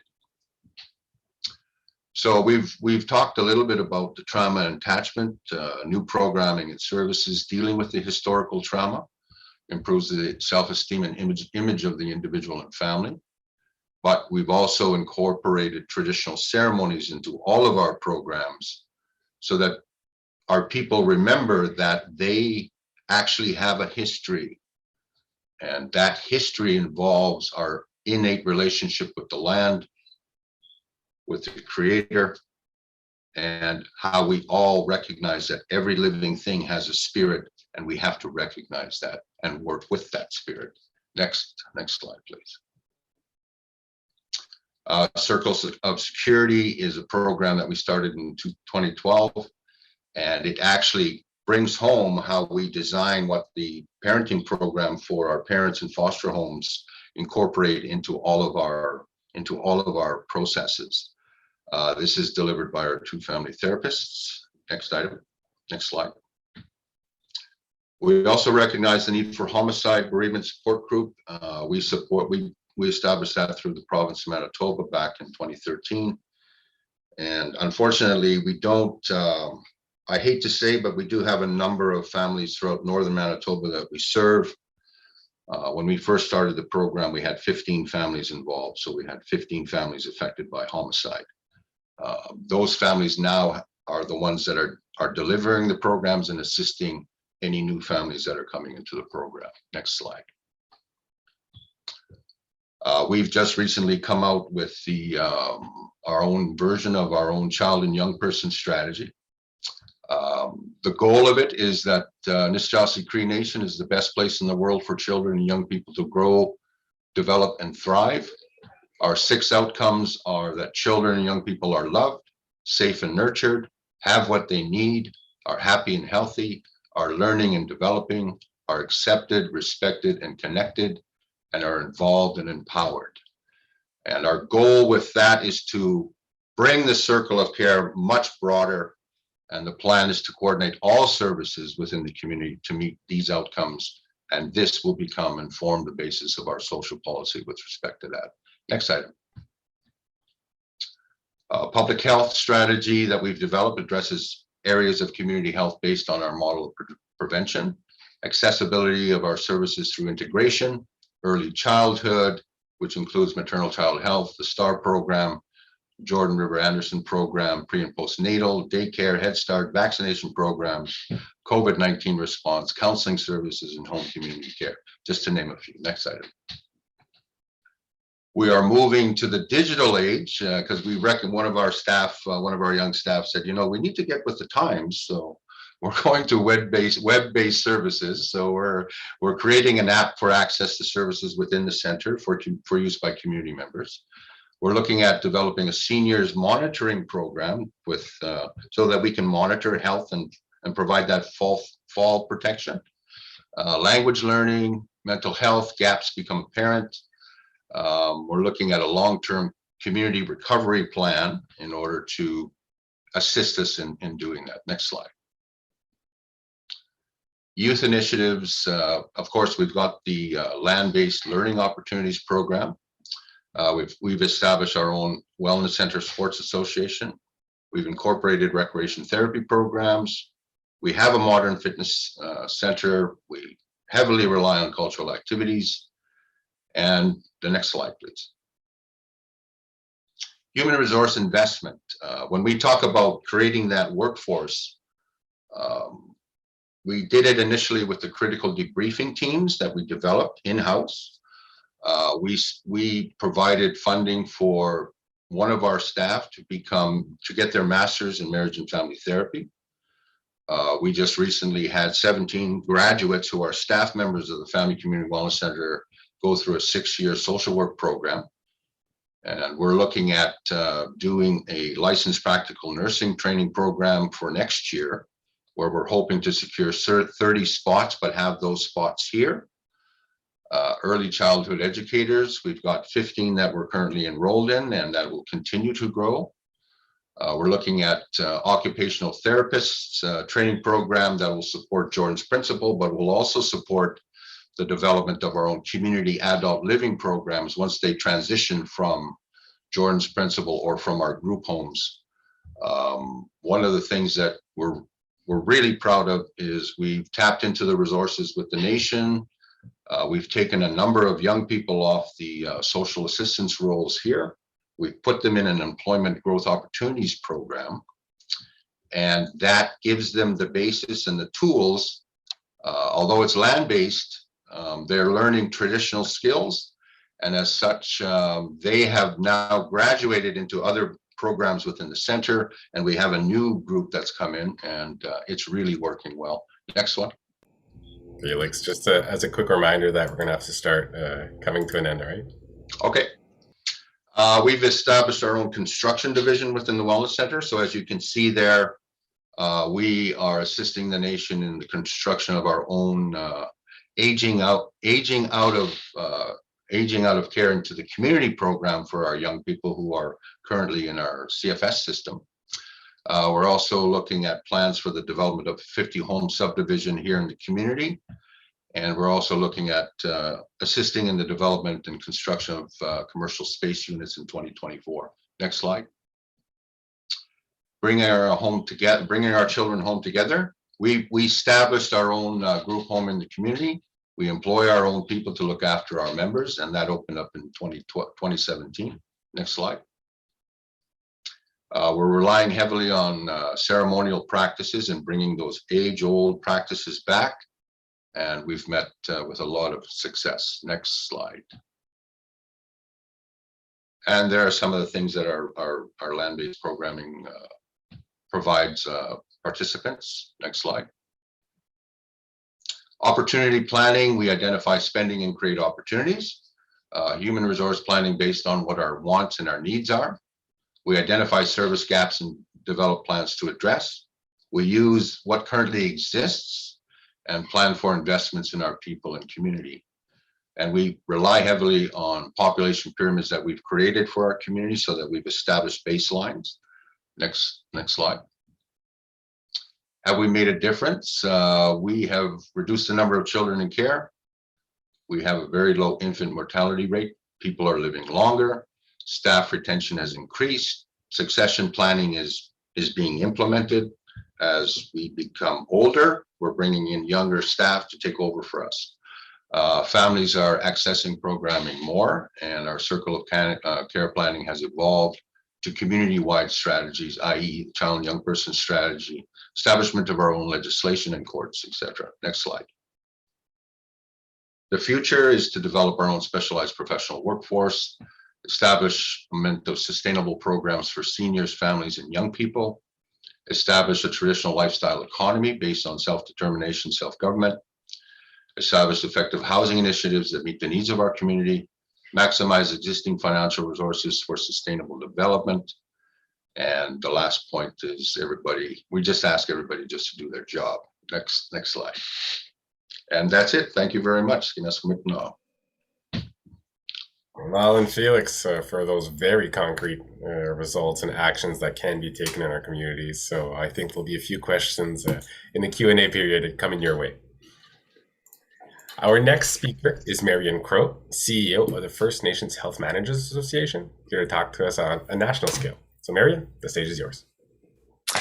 Tanse from the unceded, unsurrendered Algonquin territory in Ottawa. It is such a delight to be with you all today in this virtual format. I also want to recognize the beautiful territory of the Mohawks of Akwesasne, where we have the privilege of thriving as an organization. So greetings from the FNHMA board and staff. We are a large family that shares and celebrates our inherent knowledge in health. As mentioned, my name is Marian Crow. I do come from Pie Pod First Nation, home of Buffy St. Marie. That's my home territory, Treaty 4. But again, it's such a delight to be joining you all in your territories, your nations, homes, and organizations. I do want to just say thank you, Elder Barb, for your wise words to set the tone today. And Kelly and Felix, it's been such a delight listening to you both. And Felix, those achievements, way to go. Congratulations. Very exciting. And Cedric, thank you for the introduction. Let me tell you and take you on the journey of FNHMA. We are a national First Nation organization that has the privilege to build health management capacity for First Nation organizations. We are responsible for providing training, certification, and professional development opportunities for health directors, health leaders in our nations all across Turtle Island. So it is with privilege and humbleness and delight that we carry over 225 certified First Nation health managers now. And we're a relatively small organization that was born in 2010. So lots of huge milestones and accomplishments from our health directors, our beautiful members who work tirelessly over the last couple of years to serve, to protect, inform throughout the pandemic. What a couple of years it has been, and acknowledging that they did this while facing racism in our healthcare settings and still continuing to fight and serve, because that's what we are, right? We're all servants of the people. And that is what keeps us going forward. So that's about FNHMA. Now let me tell you a little bit of why we think this is just central to a continuum of care mentality. we are based strongly. And Elder Barb, I really love that you brought up the point of by us, for us, because that's what we do at FNHMA. We empower people with competencies, but it is the culture that weaves those competencies through and through. Our competencies were actually made by health directors from all across Canada. We also had portfolio holders and chiefs that fed into the competencies that we live by. And those competencies are around leadership and governance, partnerships, advocacy, financial management, HR, health services delivery, quality improvement, because we got to set a bar and then continue to get better and serve more.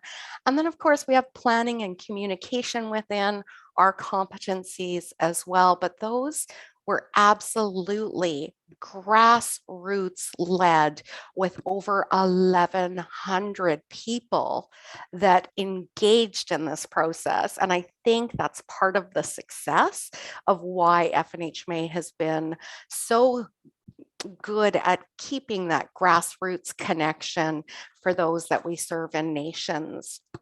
I do want to share a little bit too about some of the things that we're able to do at FNHMA and why it's so important to look at certification, professional development, and competencies within our own workforces, whether that be program specific. It is the health directors who employ, manage, and are ultimately kind of responsible for those funding agreements that come out and hire all of the wonderful people that serve our nations. I do wanted to say right at the beginning, anyone from Manitoba watching, listening in, I do want to acknowledge that we too miss Gary Monroe. Gary Monroe served on the FNHMA board of directors, and we acknowledge that he transitioned to the spirit world last week. And our thoughts and prayers are with Peguis First Nation, home of the FNHMA's first certified person in Canada, Certificate 001, Doris Bear. Our hearts and prayers are with you. We always have to celebrate, say the names of those who are in our collective families, and that is what we wanted to do. Living our values is another thing. So when we talk about unpacking the competencies in which we certify and have recognition through accredited education organizations across Canada. So if you do get your certification from us and you want to continue your learning journey, and let's be frank, learning is a lifelong process. We never stop learning. But if you want to continue in that, we have pathways established for you to career ladder if you wanted to go into, say, a master's program at Athabasca. We have recognized credits that can get you there a little bit easier. So I just wanted to share that as well. Keeping within the theme of by us and for us, we're very proud of the community health and wellness planning tool that we were able to rewrite. So ISK, our great friends at First Nations and Inuit Health Branch came to us and said, we acknowledge our community planning is a little bit paternalistic, a little bit dated. Can you as an organization support us in making it a simpler process? So we actually took thousands of documents and really whittled it all down. And again, engaging with our membership and those working in health, we were able to put together a community health and wellness plan. And we have training that goes with it, certification to come soon on that as well. And the beauty is that it fits right in to your comprehensive community plan if you should so choose to go that pathway and add it to there. So if you're looking for any kinds of supports, tools, we're your organization because we were made by you for you. The other thing that I want to get into a little bit is we really believe in enhancing our current leaders with our courses, but also certifying today for a healthy tomorrow. Elder Barb, again, your wise words that set our tone. It's about looking at our past 7 generations and thinking about the next 7 generations ahead of us. So we encourage you to reach out to us. We count on our partners so much.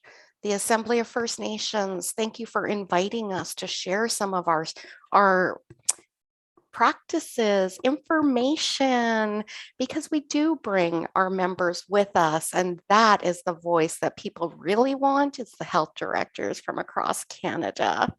So there are opportunities to partner. And I think the continuum of care models that are by us for us tie back into our relationships in history. It's about reaching out to our sister neighbors. We're all kinship here.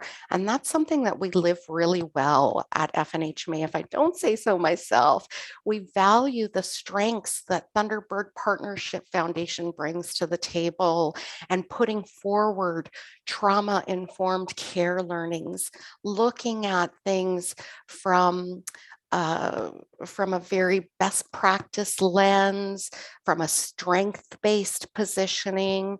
We count on our partners at FNIGC for information and data, recognizing OCAP principles as well, and you'll see that in our courses.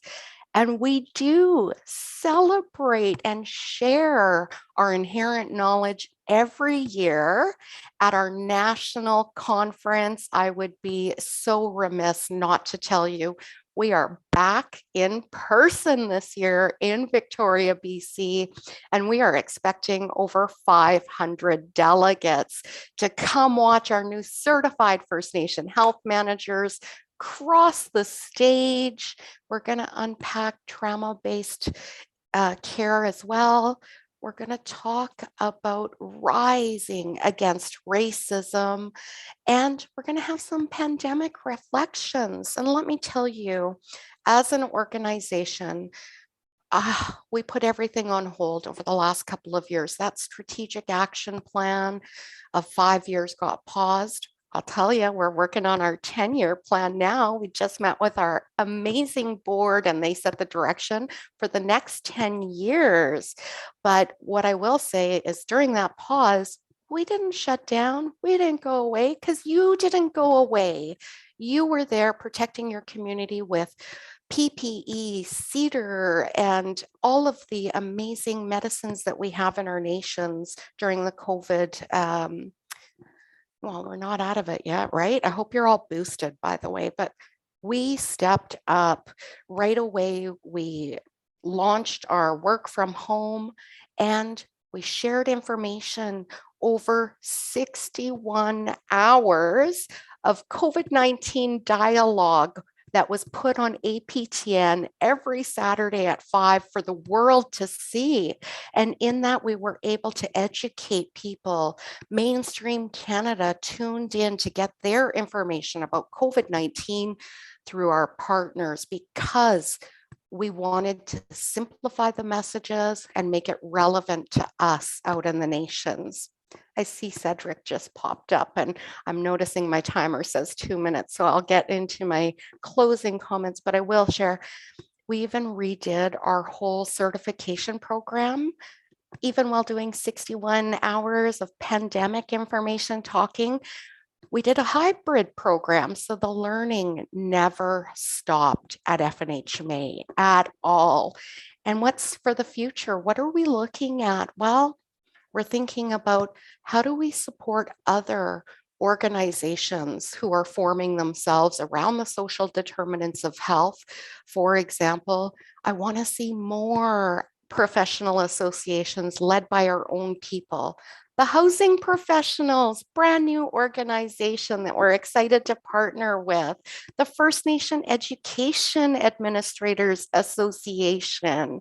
More of by us, for us, making sure that we're not watering down our programs, of course, but maintaining the values and incorporating those 7 teachings that are so very important to the essence of who we are as peoples. So I encourage you, if you haven't already done so, please look at the national organizations who can support your work staff, who are managing Jordan's Principle, who are advocating for investments in Aboriginal health human resources so that we can continue supporting and building the future of healthcare as it evolves, not devolves. I know our federal partners like to talk about it from a devolution, and we say evolution because we need to be leading our own priorities, setting our own tone, much like what happened in BC with the formation of the First Nation Health Authority. So we will continue to work tirelessly hard for all of you who work for your nations. And you can expect to hear us asking our partner, AFN, to continue advocating for investments in health human resources, looking at, and there's my timer that I set for myself, sorry about that, but to continue advocating for investments and to bring back health careers for our children to get access to, so that if they're entering the health field, we can actually get them where they are at, meeting places, meeting people where they need to be met. And that's at school for those young kids, and encourage them to be a health leader for their nation. And stay tuned. Watch FNH May, watch our social channels, because we have a lot more, especially since we just came out of our 10-year planning process with the board. So we're talking international partnerships as well.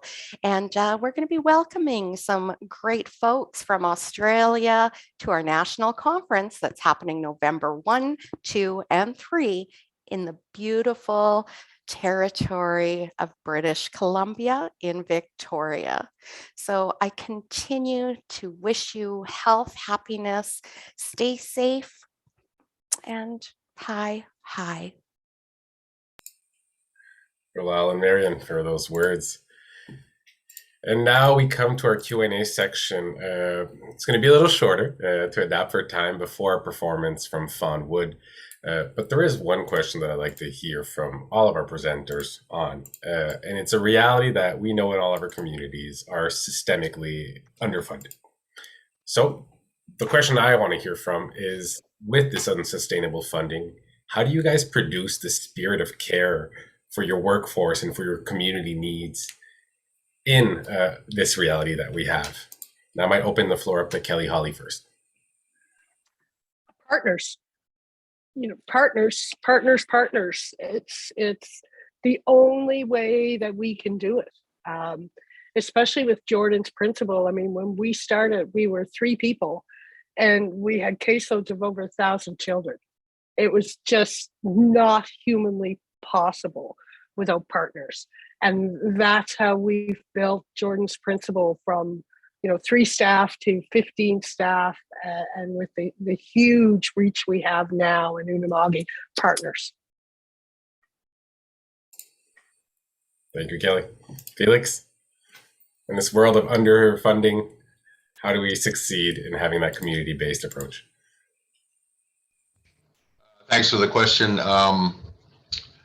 Yes, of course, we need to have partnerships. But the one thing that we have done is we do those long-term landscape projections of what our needs are going to be into the future. And when we did the social work program, we approached a number of universities. They came back with some quotes, and we built it into our budgets over that length of time to make sure that we could accommodate them.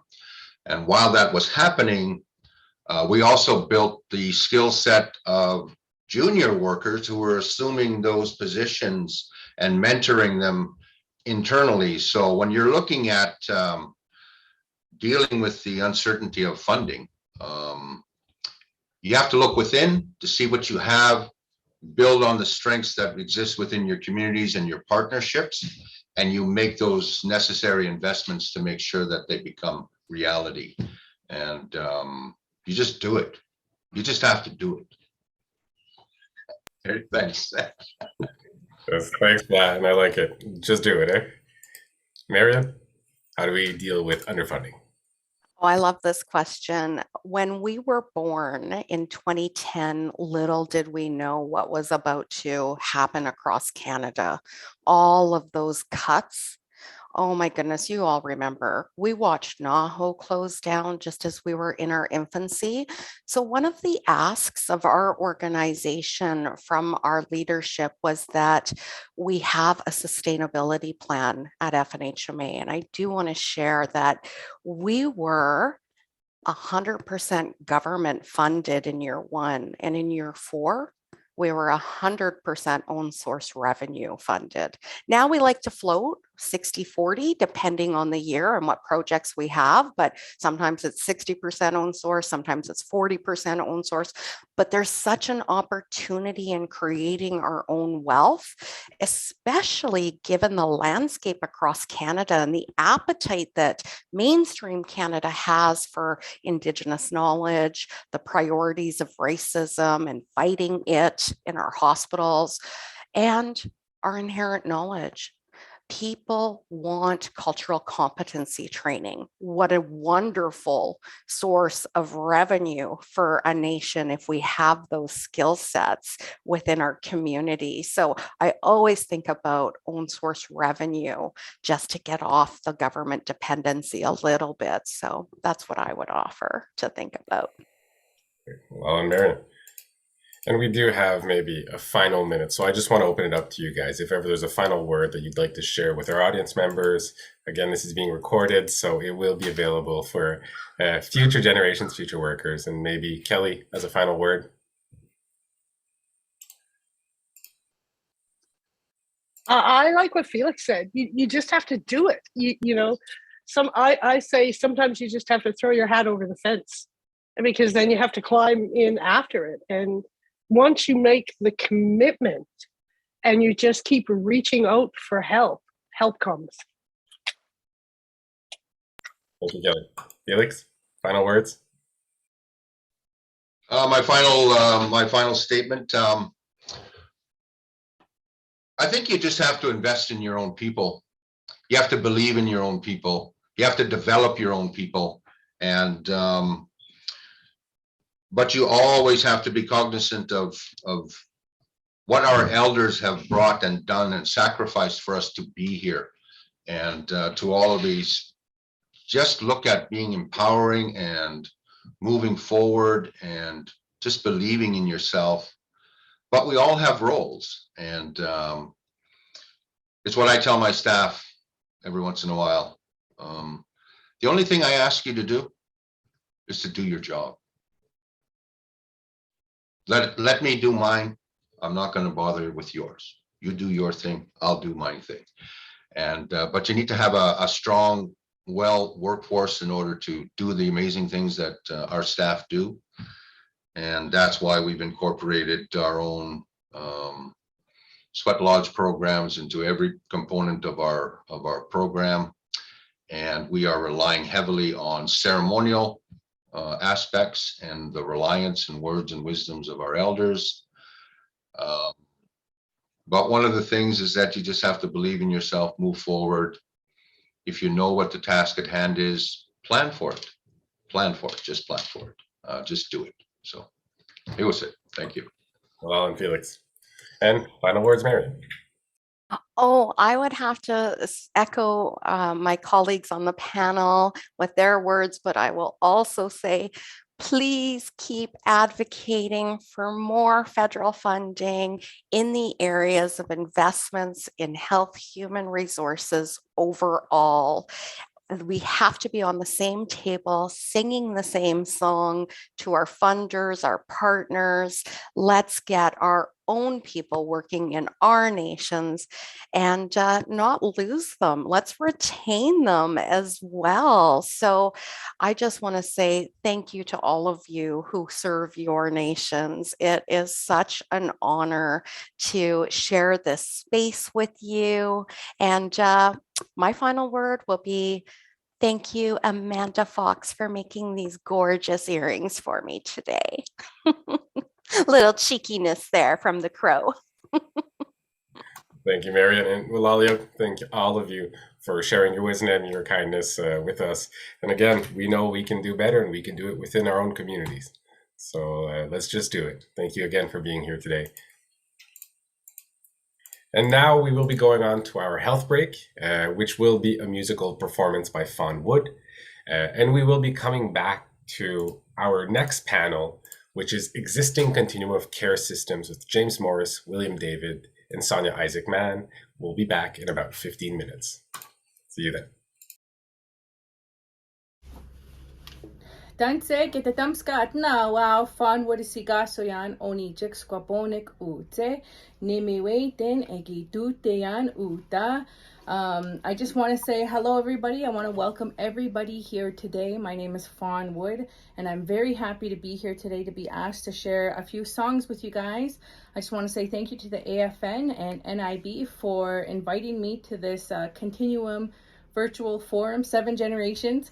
And I hope you guys enjoy the songs today. I know throughout this whole pandemic, you know, us being able to gather and enjoy each other's company has kind of took a shift to where we have to do everything mostly virtually.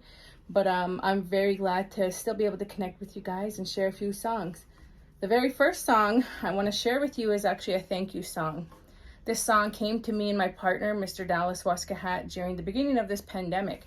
And I'm a language enthusiast, and so is he. And we like to make songs that anybody could learn and anyone can pick up that language on.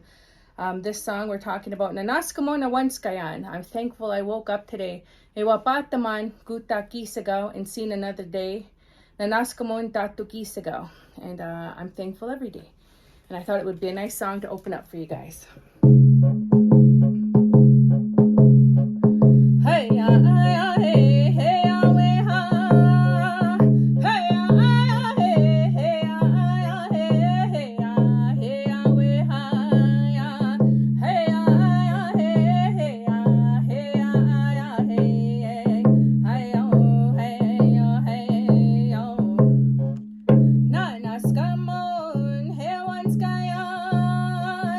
Hey,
you guys enjoyed that one.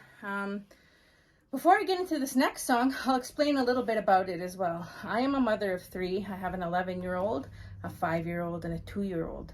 And I think, as a female, Indigenous female, we have a very special role when we step into that role of motherhood, whether we watch our own children, or, we take on that role as aunties or grandmothers or caregivers.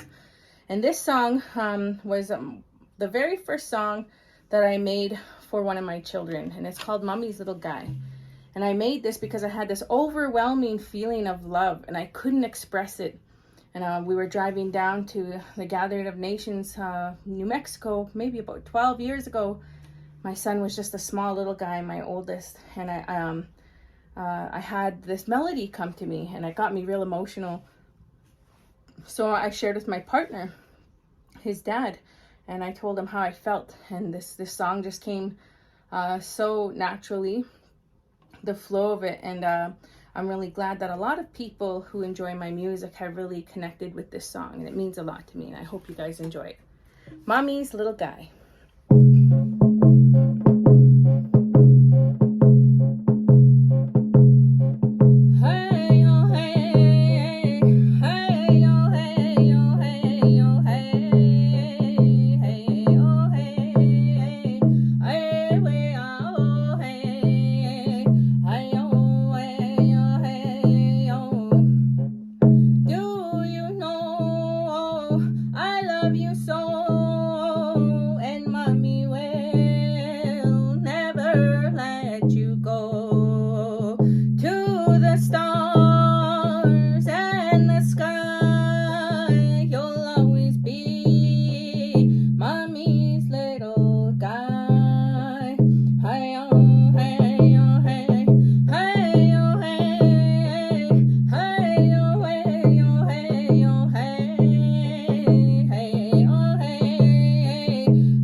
Special song for all the little people in our life, all of our little ones, all of the young ones.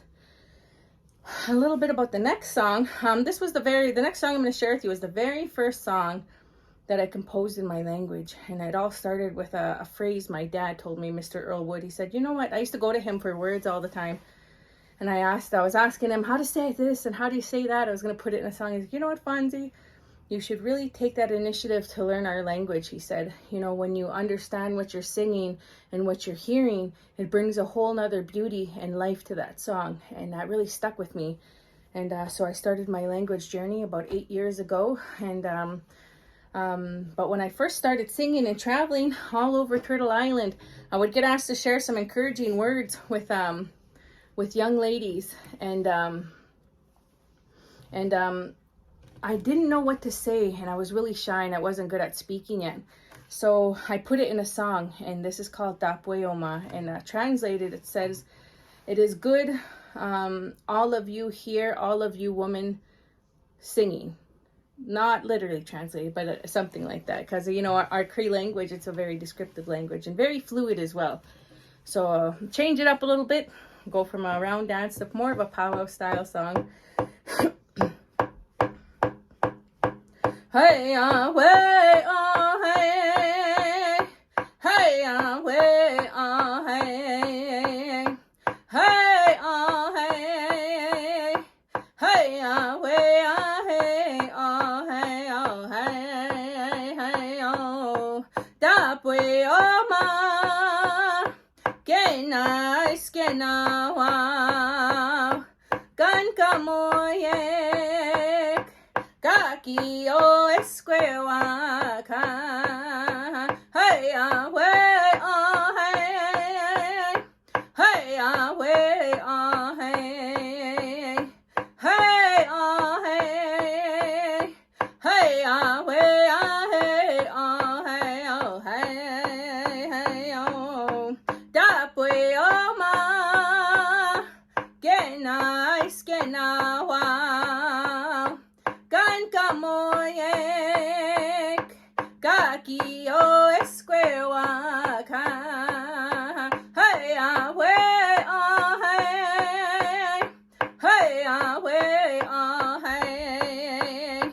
Hey, oh, hey.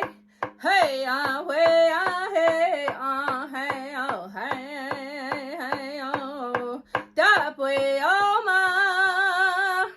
Que nice, que na, wow. Gan kamoyek. Kaki o esque waka.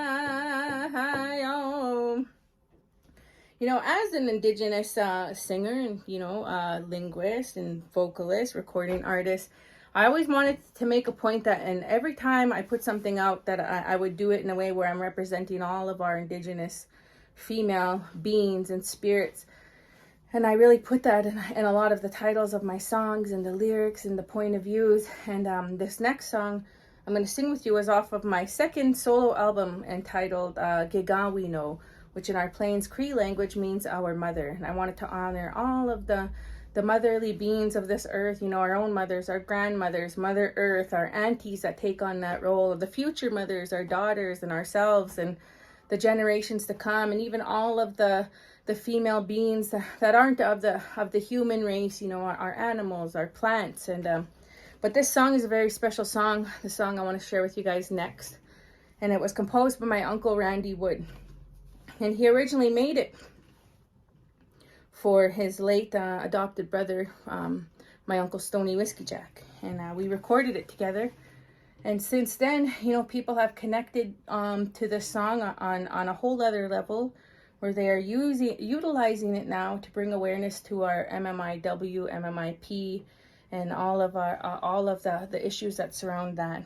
And it's an honor to know that, and it's an honor that if in some way that we could help that movement, that this song will be utilized for that. And I hope you guys enjoy it. This will be, I think it might be my last song. I might have a little one closing out song for you guys, but this is called Remember Me.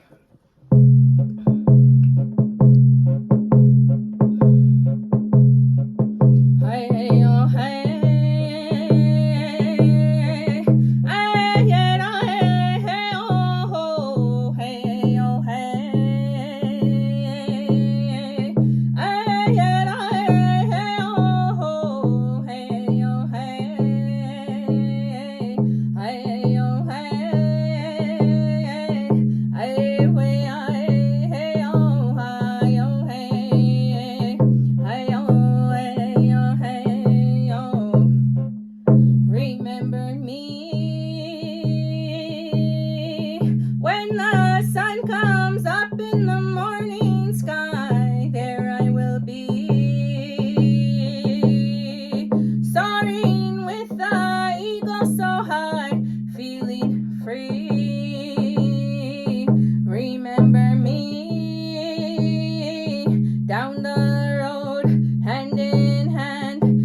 guys enjoyed that. I know I mentioned before, a lot of people associate that song with the movement of bringing awareness, but, I'd like to dedicate that to anybody who may have lost a loved one that meant a lot to you, and it's a beautiful way to honor them is through song.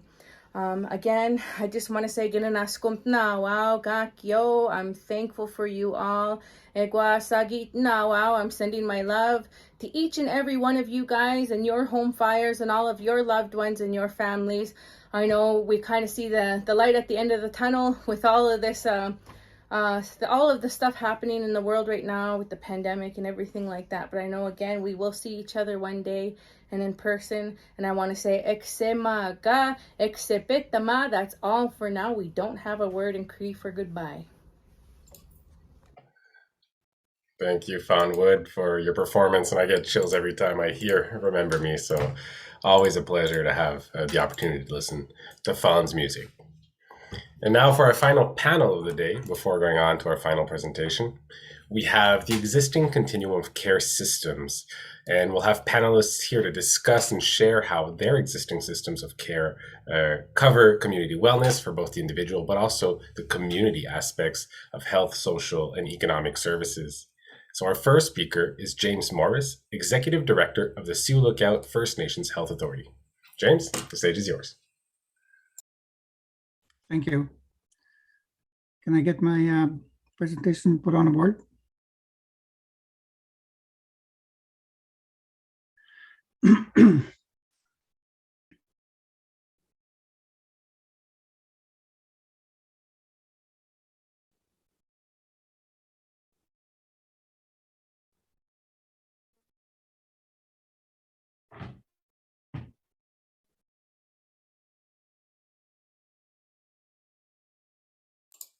Your presentation's up now, James. Okay. I can't see it. Okay, here we go. So, bonjour everybody. I'm very glad that we were invited to do a short presentation at this forum. I work for the Sioux Lookout First Nations Health Authority in Northwestern Ontario. This area that you see on the map is, people have said, is equal to the size of France. In that area, we work with 33 communities and approximately 40,000 people live in that area. One of the comments that I usually use about this area is that it's like a black hole in right smack in the middle of Canada, because very few people know about it. It's remote, not only geographically, but remote in the sense that not too many people know about it, because communication systems are very recent. Only out of the 33 communities, I think 25 of those communities are fly-in communities. You can only get there by air or winter roads during the summer. It used to be 2 or 3 months of the year. Recently, it's talking about weeks now because of global warming. So every year, all the communities worry whether they can get the bulk needs in the community, such as fuel and building supplies. Because to fly all that stuff in an airplanes, the costs become astronomical when you have to fly in all those bulk items, which means that if you have to fly in building materials, you end up with less houses and less facilities. The governance system, we have those 33 chiefs sit on our membership. We have elders, chiefs, councils, and on health and board of directors. And one of our values and goals is to strengthen the First Nations, and that they contribute in their own unique ways to a strong healthcare system for the ordinary people. Let's keep in mind that before the government came, we were able to look after ourselves. Personally, I lived on a trap line and close to the Manitoba border where it goes off at an angle for the first 9 years of my life. And my mom and dad raised 7 of us on the land. And nobody helped us except the Creator, who gave us what we needed to live on, that was on the land. We did not rely on government assistance in any way. But now, with all the people polarized on reserves, not only have they lost their way of life and their economic system, they become so dependent on other people doing everything for them that sometimes they say they're helpless. So those are such as some of the issues that we're dealing with now, how to get out from under all that control from outside. Next slide, please.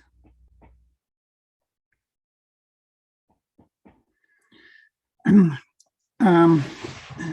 1988, there was a hunger strike by 5 people at the federal hospital in Chillicothe to bring attention to the poor health services in our area. And there was a panel that was set up to talk to the communities, which they did. They conducted hearings in all the communities. And also in 1990, our political organization, our PTO, passed resolution to support a holistic framework that we were supposed to use in setting up any organization, especially First Nations health authorities. And they asked us to, whatever program, whatever services we developed, that we use that holistic healthcare model that not only looks after the physical, mental, emotional, but also the spiritual aspect of our people's lives. In 2006, they approved the Insnabe Health Plan, which is a district health plan, and that's our guide that we've been using to implement and develop the programs in our area. Around that time, or soon before that, when Howard Mercury was national chief, he sent me to a circumpolar health conference in Iceland to attend a meeting on his behalf, and basically to tell people that the federal health transfer program was not self-government, because there's one vital piece missing from it, and that's control. Control, the authority to be able to develop your own policies, to use those resources the way you need them to help your people. And it's still that way today. So this is the model that the chiefs approved, the non-chiefs model, and it supports the principles of local control and community participation. We're always focusing on our people. What do they want? What are their problems? How do you want to be helped? And we're trying to design our programs to make sure that it responds to their needs. We're not always successful, but it's what they did in Alaska. They asked the people, what are your problems? How do you want to be helped? And when they did exactly what the people asked for, that they found out that it's very successful when you do that. I have yet to check the stats, but they said that the system they developed reduced hospital admissions by 50% and emergency department admissions by 45%. So when you do what the people want, it works. Next slide, please.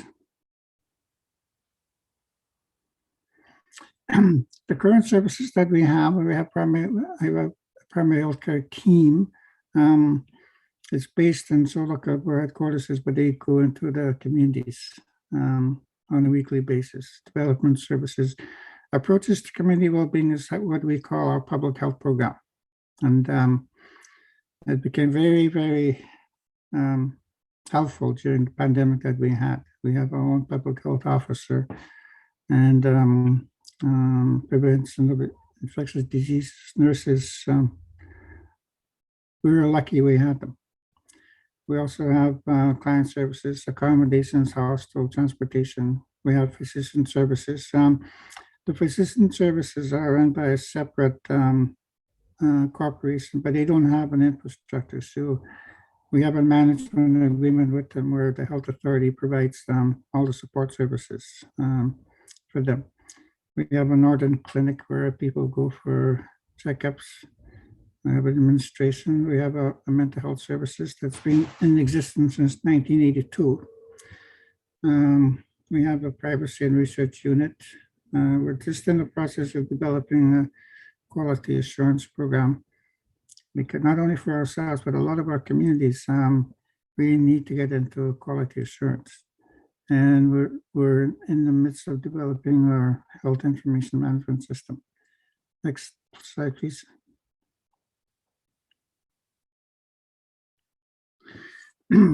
So when we say strength-based approaches to care, we're very careful to try and listen very carefully to what our communities are saying. We're very cognizant of the fact that we hear complaints about the current healthcare system continually.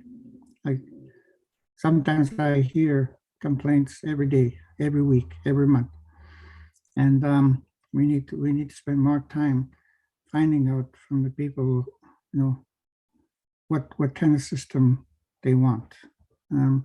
But a lot of it centers around the fact that when people are given money, it comes with conditions about what you can do with that money, what you cannot do. And the conditions that prevent you from using the resources the way you want to is what leads to difficulties in providing the assistance that people want. We have a long way to go yet in terms of building community capacity for communities. I think the only excuse I can give that we haven't gotten as far in community capacity and resources, training resources, because we've just been so busy dealing with the acute care that we haven't had time to focus on all the other areas, but we're getting there more and more. And we make sure that we're sensitive to our people's culture. The culture part is very strong in our area. I think I can almost safely say that 95% of our people still speak their language fluently in our area. And we're struggling to try and tell the young parents to make sure that they teach their children how to speak the language.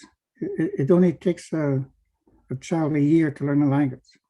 But when you spend your whole day sitting in front of a television set and listening to your parents speaking English, it's very difficult. So they learn English, not the language. So that's a struggle that we're having with our own people.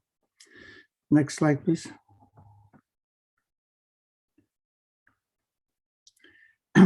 So along with the board of directors and the Silver Cloud Area Council on Health, we look toward sharing the experience and efforts, building what we call holistic systems, so that they are culturally safe and that we have adequate health care that people can use throughout their lifetime. So that's basically all I wanted to say. We have a lot of work to do. We're very busy, and I want to thank you for giving me an opportunity to tell you about the area where we come from and the work that we're doing. We got. Well, Mr. Morris, for the presentation. Our next presenter comes to us as the director of the AFN's Economic Development Sector. So, William David, the floor is yours. Okay, thank you, and apologies in advance because sometimes my thinking is scattered. I speak too quickly, and I don't have a PowerPoint to rein me in. I guess I would start by saying I'm very humbled to be here.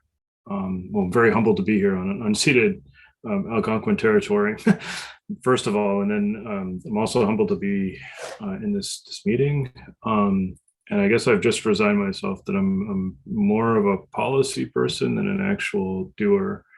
So more likely what you're going to get out of me is thinking as well as just things that I've seen. I just want to start off by noting that for First Nations people, the peoples, really, the notion that economic development, sort of social development, health, culture, sustainability, these are all typically very intertwined concepts.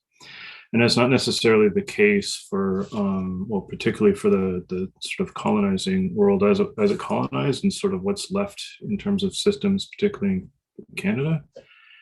And I only say that because I'm going to throw out the idea that, you know, one of the big conclusions from economic development literature is that improved economic outcomes, particularly like higher income levels, are often correlated or even drive better health, social, and environmental conditions.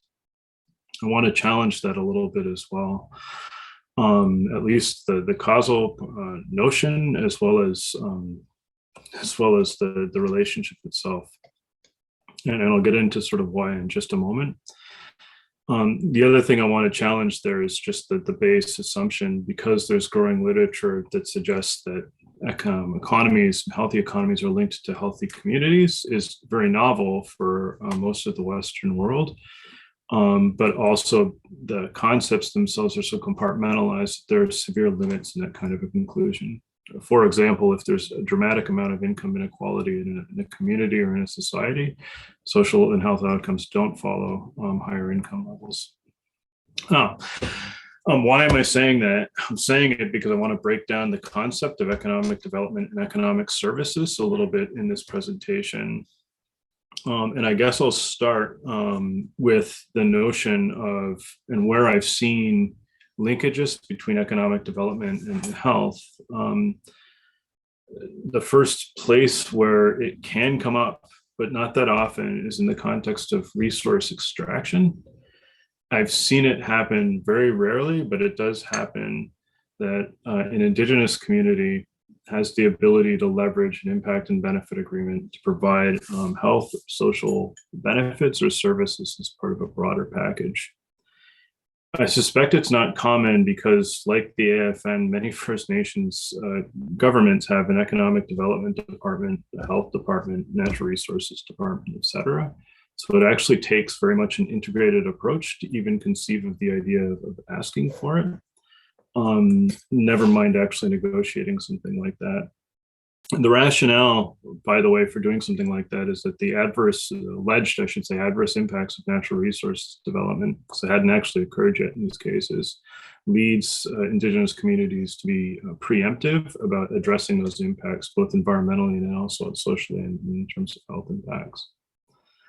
But that gets to a second notion, because oftentimes I'm asked to talk about the market economy as we talk about things like infrastructure development and natural resources development. And in a continuum of care context, I don't know that that's the most constructive way to think about this issue, unless we're thinking about how do we pay for things in the market economy. And I say that because one of the other effects of particularly extractive development are effects on traditional occupations and traditional economies. In other words, it's possible, and First Nations do think about economies so differently than say, like the market economy, that oftentimes we're not even necessarily using the same language. And so we've seen presenters today, you've heard from those that are actually working on traditional health systems, traditional healing. When I see something like that, again, as an economic development person, what I see are people who are exercising traditional occupations. And I see individual practitioners as well as communities that are providing incentives for practitioners to continue practicing traditional occupations and to pass on culture. That's not necessarily something that is monetized. It's not part of the money economy, but it is very much central to the First Nations traditional economy. An example from research that we had done at the Assembly of First Nations many years ago, we found, for instance, that about 90% or so of First Nations households consume traditional food. We found that the cost of procuring market foods, at least healthy market foods, often or sometimes exceeds the average income of a household in a First Nations community, meaning that there's some degree of reliance on traditional foods for healthy food. We know that there's all kinds of non-communicable diseases and other social issues that come from not having access to a healthy diet. And we found out and knew that market-based costs, can be a barrier to securing traditional foods. So there are a lot of disincentives for traditional practitioners, particularly harvesters, to continue harvesting. One of the things that's really beneficial about traditional health systems and traditional medicine programs, it creates the linkages that are necessary in order to create incentives to keep some of that traditional economy going. And I won't get into it because there are ways to talk about monetizing that, but I'm not really here to talk about that. I'm just here to talk about the benefits of the linkages that can come from linking sort of traditional notions of economy, market economy, and traditional health systems. And I only say that in this context because, again, the market economy is a barrier both to health as well as to pursuit of particularly on the land harvesting occupations. The other thing, if there's one thing that I could do to suggest, and I mean, I'd love to go into all these examples of First Nations that are doing that. As I said, you've already heard from them. The one thing that I would really recommend for those here, particularly when it comes to economic development, is to really think as horizontally as possible. So again, as an economic development person, I think about things like the development of health centers. Fairly large First Nation Saskatchewan gets like a $16 million infusion, which boosts the local labor market and the local economy, and they can capture those benefits. That's a way to think about sort of the health system, is to try to capitalize on the fact that there is basically a short-term economic boost. I find it somewhat incomplete, and I find to capitalize on it, First Nations really need to actually integrate a lot of the planning across different interests that those First Nations might have. But I mean, again, the economic development and infrastructure envelopes are there and can be used to sort of to subsidize that kind of construction activity. And then you can get into some of the more novel approaches that some First Nations are taking. Again, I don't want to name them because I haven't actually asked them if I could talk about this, but like, you know, there's small First Nation BC that's actually looking at partnering with neighboring municipalities, which I'm assuming is being done partially to access financing, but also to better distribute the risk, the economic risk that comes from a project.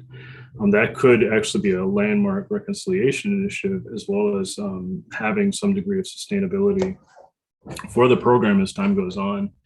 And again, something like that simply cannot be done unless there's a lot of integration between health planners, health programmers within the community, and then also those that are working sort of on economic development.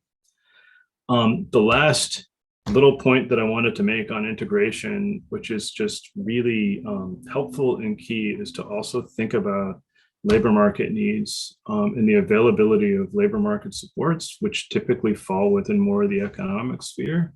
So I know labor market programmers love to, in some parts of the country at least, train First Nations for trades, or alternatively to actually go off and work in extractives. There is no reason why it's not possible for First Nations to actually use some of the labor market supports that are there. To basically train more health supports to basically work within communities, and not just on like your typical sort of like health-based initiatives, but also on those other initiatives that are out there in the community that can contribute to a real continuum of care throughout. So that's basically my shtick. And I mean, if I could sum up anything that I have to say in terms of like a singular line, it's again the really successful initiatives I've seen from First Nations and from other Indigenous communities really come from that level of integration. And I know it's difficult at the community level. I know it's difficult at the Assembly of First Nations to do that. But it's really critical to ensure that, again, our views as First Nations of what economies actually are and what they mean, what economic development means, is so discordant from where the market is or where contemporary understandings of what economic development is, that it means that we really have to work across sectors to ensure that we have that kind of an integrated approach that really serves First Nations communities. So that's my 2 cents. Thank you.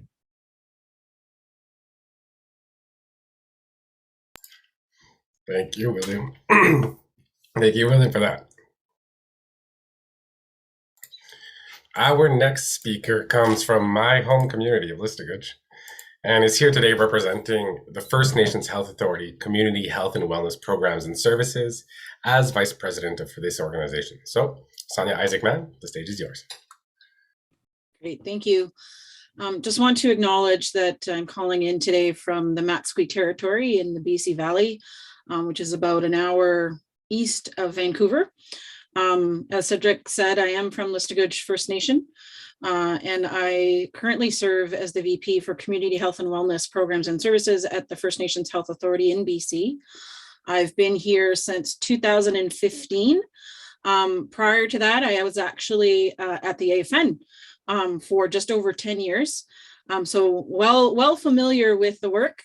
What I'm here today to talk about is a little bit about what the FNHA has been doing since transfer in 2013 and how we're supporting that continuum of care in multiple areas. So I do have a slide deck that's going to be presented, if we can pull that up.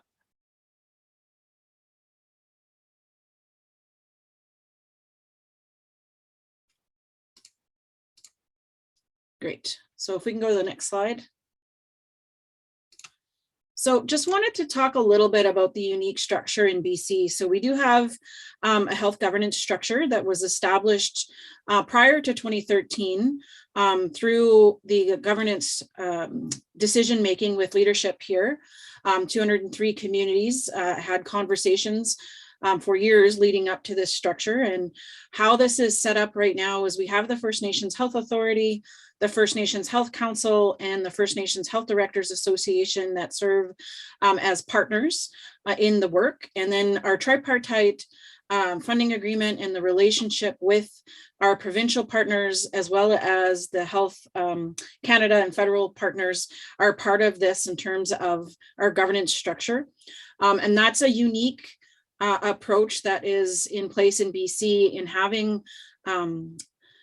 partnership across all sectors of the health system, which does provide us with a unique opportunity to inform and innovate what health systems and health programs and services looks like for First Nations in BC. Next slide. So some of you are probably aware of this, and we've been in place since 2013, and we do have established values, our vision, and our directives that come directly from a community leadership. One of the ones that I just wanted to highlight really quickly here is around community-driven, nation-based, and increased First Nations decision-making that's closer to home. And I've heard that from the panelists earlier this morning and from Sue Lookout around having the ability to make decisions based on the priorities that First Nations are identifying for themselves. The FNHA is uniquely positioned in this space. With transfer, we did take over all of FNIB's, so the First Nations Inuit Health Branch programs and services in 2013. And we do have funding agreements and arrangements with our communities, and most of them are in flexible agreements. So they have the ability to utilize the funding that they receive to focus that funding on the priorities they've identified through their community health and wellness plans. Those community health and wellness plans then feed into regional health and wellness plans. So we have 5 regional geographic areas in BC. And then those plans feed up into our multi-year health plan as an organization. So we do have a 10-year agreement with the federal government for delivering programs and services. And we are in our last year of that, and we are in negotiations for the next 10 years that will start next fiscal, so 2023, 2024. Next slide, please. One of the other pieces that I just wanted to talk about was the unique approach that BC First Nations have identified for us in terms of doing the work, and that's the First Nations perspective on health and wellness. This really allows us to take a look at everything that people have been talking about during this forum. So the social determinants of health and social determinants of healing. And I'll talk about those in a little bit around the healing components. This perspective is the foundation of the work that we do. And you'll see that the individual or the human being is at the center of that, and communities are at the center of that, and we wrap our supports around them. Next slide, please. So part of the work that we've been embarking on is looking at transforming the health system and the systems that support that health and wellness journey. What we've targeted here is that it starts with me. So everyone that is part of the health system from a First Nations perspective in BC has a role to play in their health and wellness journey. So we are looking at that from a holistic perspective. We have partners, as I've mentioned before, provincial partners, federal partners, other health system partners. We have, as part of the Ministry of Health in BC, we have 5 regional health authorities. We have partnership accords with each of them, which identifies how we're working together and what priority areas we're working together to improve health and wellness outcomes for communities. The other piece to this that I just want to mention is we also have an urban and away from home strategy that is incorporated into the work that we're doing so that we're ensuring that no one is left behind. It is a holistic approach to ensuring that all First Nations in BC have access to the services that they need. Next slide, please.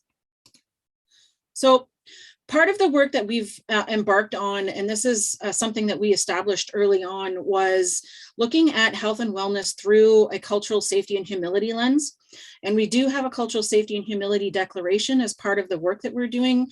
BC has uniquely signed on to that as a partner. So all the regional health authorities, the Ministry of Health, the Ministry of Mental Health and Addictions, BC CDC, the Provincial Health Service Authority, and multiple other system partners that aren't health related, but do have a role to play in health outcomes have signed on to that declaration as well. So that does support us in terms of the work that we're moving forward to address those health outcomes and improve health indicators for our population. Next slide. So a couple of years ago, we actually finalized a toolkit for BC First Nations in terms of developing their community health and wellness plans. So this is a comprehensive tool. It is on our website, and I encourage people to take a look at it. It does support communities in developing community health and wellness plans that are based on the needs and priorities that they've identified. And then that community health and wellness plan is part of their funding agreement.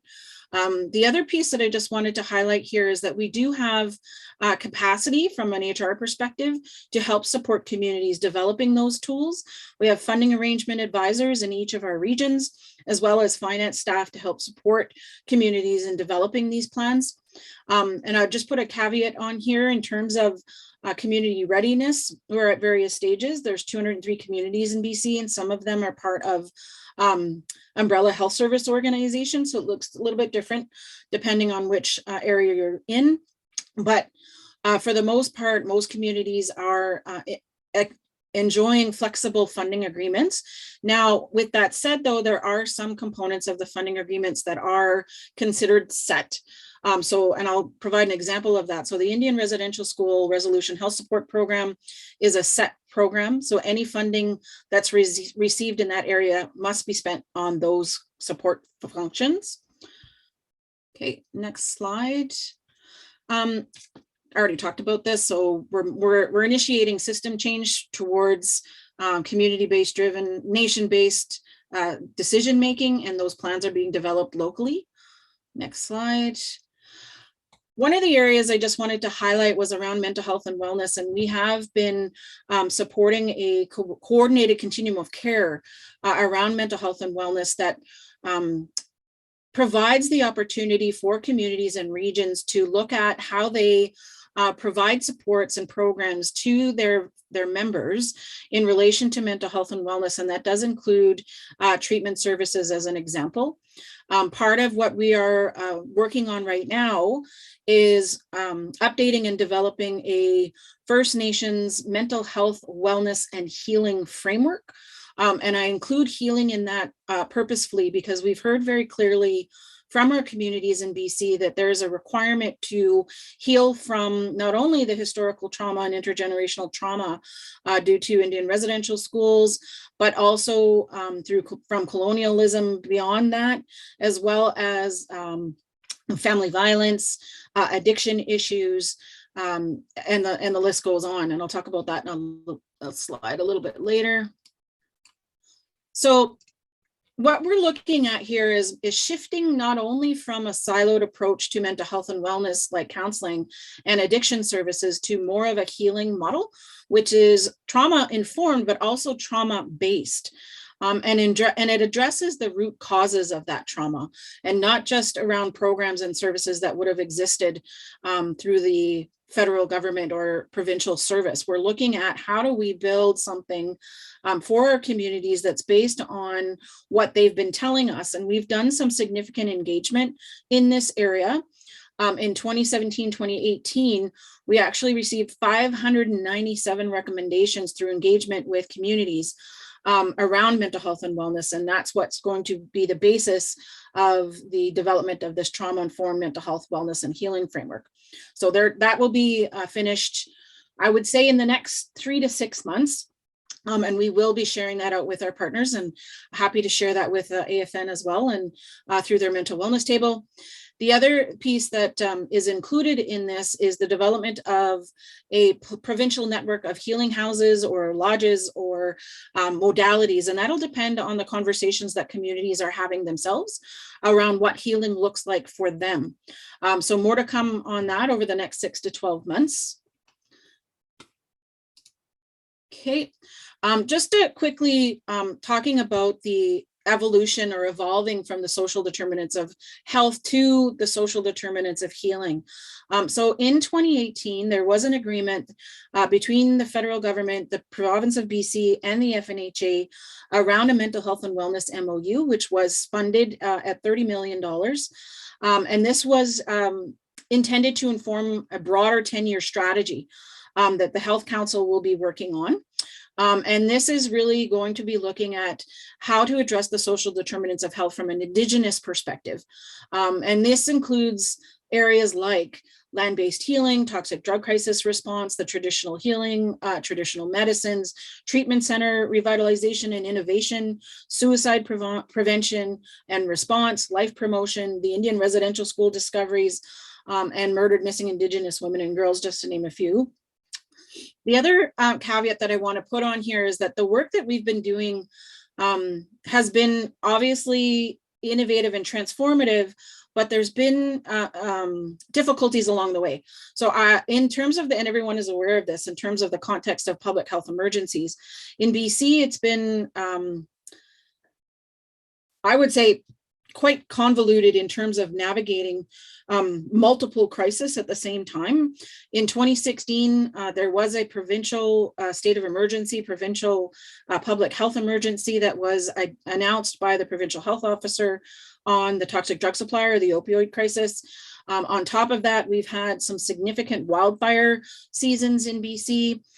We've also had flooding, atmospheric rivers, the COVID-19 pandemic for the last 2.5 years, the Indian residential school discoveries, and the anti-Indigenous racism work that's identified and we're continue to work on.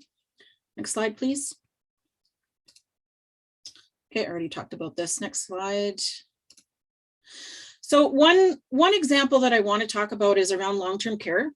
And this is really tied to the purpose of this forum, is around that continuum of care for not only our elders and seniors, but for all of our communities and our population. So we're taking a very holistic approach to a continuum of care for our population in BC, which includes starting from maternal child health. So before a baby is even in mom's womb, to children, youth, adults, seniors, elders, and all the way to end of life. So this is a huge undertaking. And part of what we're looking at is creating coordinated linkages in terms of the approach that we're taking in all areas. So for example, I mentioned suicide prevention, I mentioned mental health and wellness framework, I mentioned COVID-19, I mentioned the opioid crisis. So if we look at all of those as a whole, we're trying to ensure that along this continuum, that those pieces of work and how we're supporting communities are all coordinated in terms of how we're actually delivering those programs and services, so that we're eliminating those silos that exist prior to transfer. And it takes time. I will admit that there are still some silos that we're still working to break down, but we fully expect that those will be eliminated in the coming years. So next slide. So some of the things that we've heard, particularly around long-term care, and this is in relation to long-term care housing and facilities, is that we need to have a progressively more complex care to be able to stay at home. So what we've heard is that elders and seniors would prefer to stay in community before actually going to a long-term care facility if it's not needed. So we're exploring that now in terms of how we can actually improve programs and services on the ground in community to keep those elders and seniors at home longer with the appropriate supports in place. Next slide. The other area I wanted to talk about that's pretty innovative in BC is that we're looking at the development of primary care centers in partnership with the provincial government. We have earmarked 15 sites, and the first one will be opening this summer, and that's in Williams Lake, which is just north of Vancouver and south of Prince George. And we're also aiming to have 4 additional sites opening in the coming year. The others will be staggered and staged in terms of how they're going to be opened, but these are community-driven, nation-based programs and services around primary healthcare that are going to be in and around communities. So quite innovative in terms of how we're approaching that. The next slide, please, is tied to that primary healthcare piece. So obviously COVID-19 has, there's a little bit of a silver lining on this because it does have, it did force an evolution of programs and services. And the 2 areas that I want to highlight here is the First Nations virtual doc of the day. Because communities were at different stages of lockdown or isolation, they couldn't leave community or didn't want to leave community for physician appointments. So we created this First Nations virtual doc of the day to support communities who still required, or patients that still required, primary care physician services. And the other piece that came after that, which we determined fairly quickly, was that there was a need to have virtual substance use and psychiatry services as a sister component to that virtual program. So that was also implemented. And that program is providing addictions medicine pathways, treatment care, education, harm reduction, psychiatry services, and also has a care coordinator. So counseling services are part of that, therapy, traditional wellness, mental health and wellness supports. And if there is a need to do care planning, they can help support that as well through the virtual services. Next slide. Mentioned this already in terms of end of life, but wanted to talk about some of the chronic disease prevention work. So we do have some work underway around talking about chronic diseases and chronic conditions. And we all know that First Nations are overrepresented in these areas. We have palliative care, health information and planning support, which isn't normally part of the health funding, but we've heard very clearly from our communities that this is a requirement. And this actually came out very clearly during COVID around end of life as well, due to the emergent needs that were being identified by community. The other area was around looking at how do we support communities throughout that continuum of care. So from inception to death. So we're seeking how we're going to do that in a more holistic way and coordinated with the other programs and services that we are delivering. And we are also looking at creating a chronic disease, chronic condition framework as well. Next slide. So just in closing, I just wanted to identify some of the resources we have for our communities.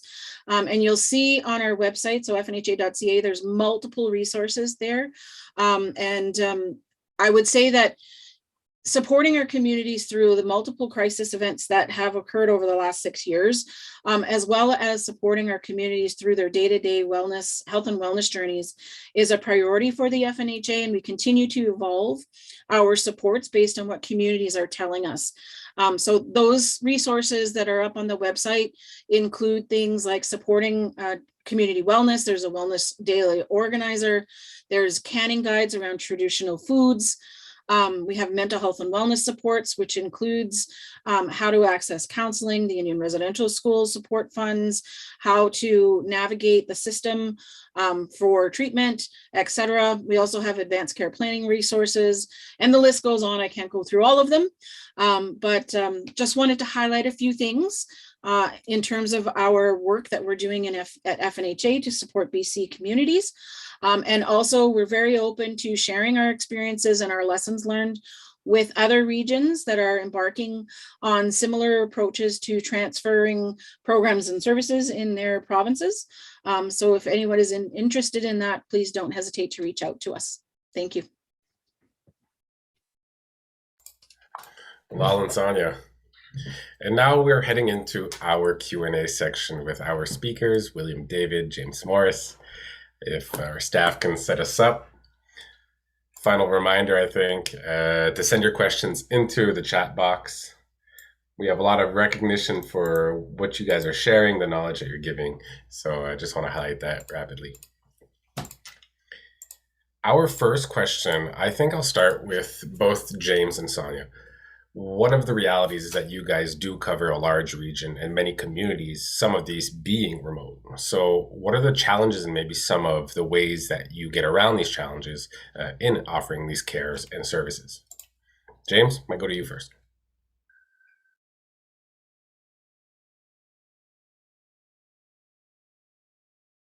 Down to that because of the remoteness of the communities, that the level of service that that our community gets is far below what everybody else gets.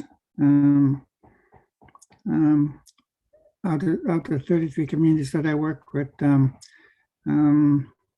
one of them has a hospital, not one of them has a pharmacy, not one of them has long-term care homes, not one of them has a health access center.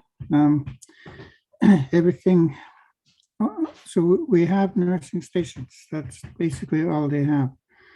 And it relies on outsiders coming in and providing service for long periods of time.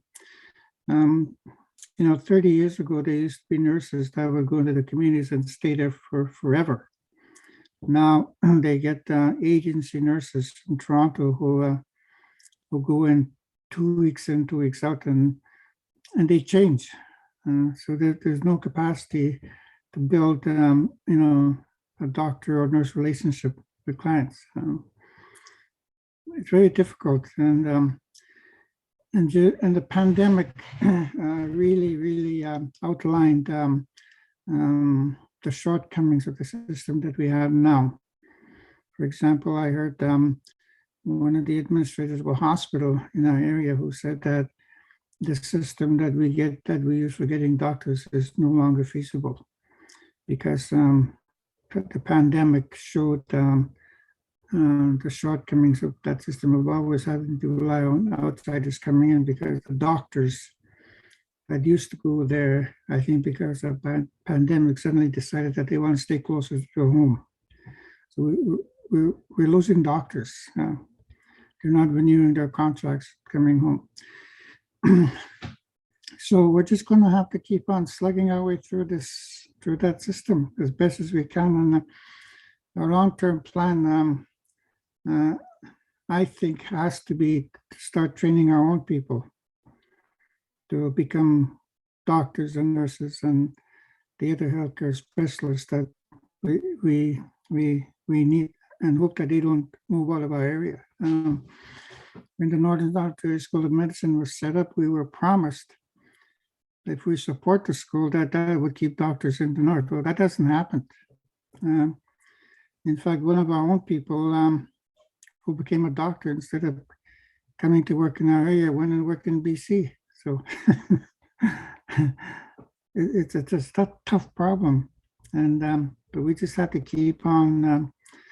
One hospital had to close their emergency department once this year because of the shortage of doctors. And in Sulakot, where I work, we've come very close to closing our emergency department several times this year, but we managed by hook or by crook to somehow keep them open. So it's an ongoing problem. And it's very frustrating knowing that you can't attract doctors to come in your area, and money doesn't seem to play a part either.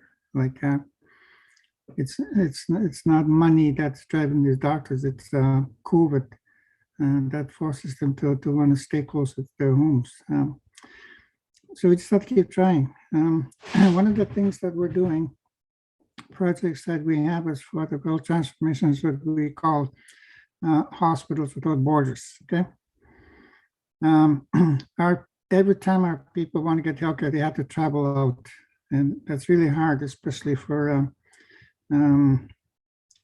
older people. Like for example, people that have pacemakers, they have to travel a whole day down to Thunder Bay or Winnipeg for what is it, a 10-minute procedure?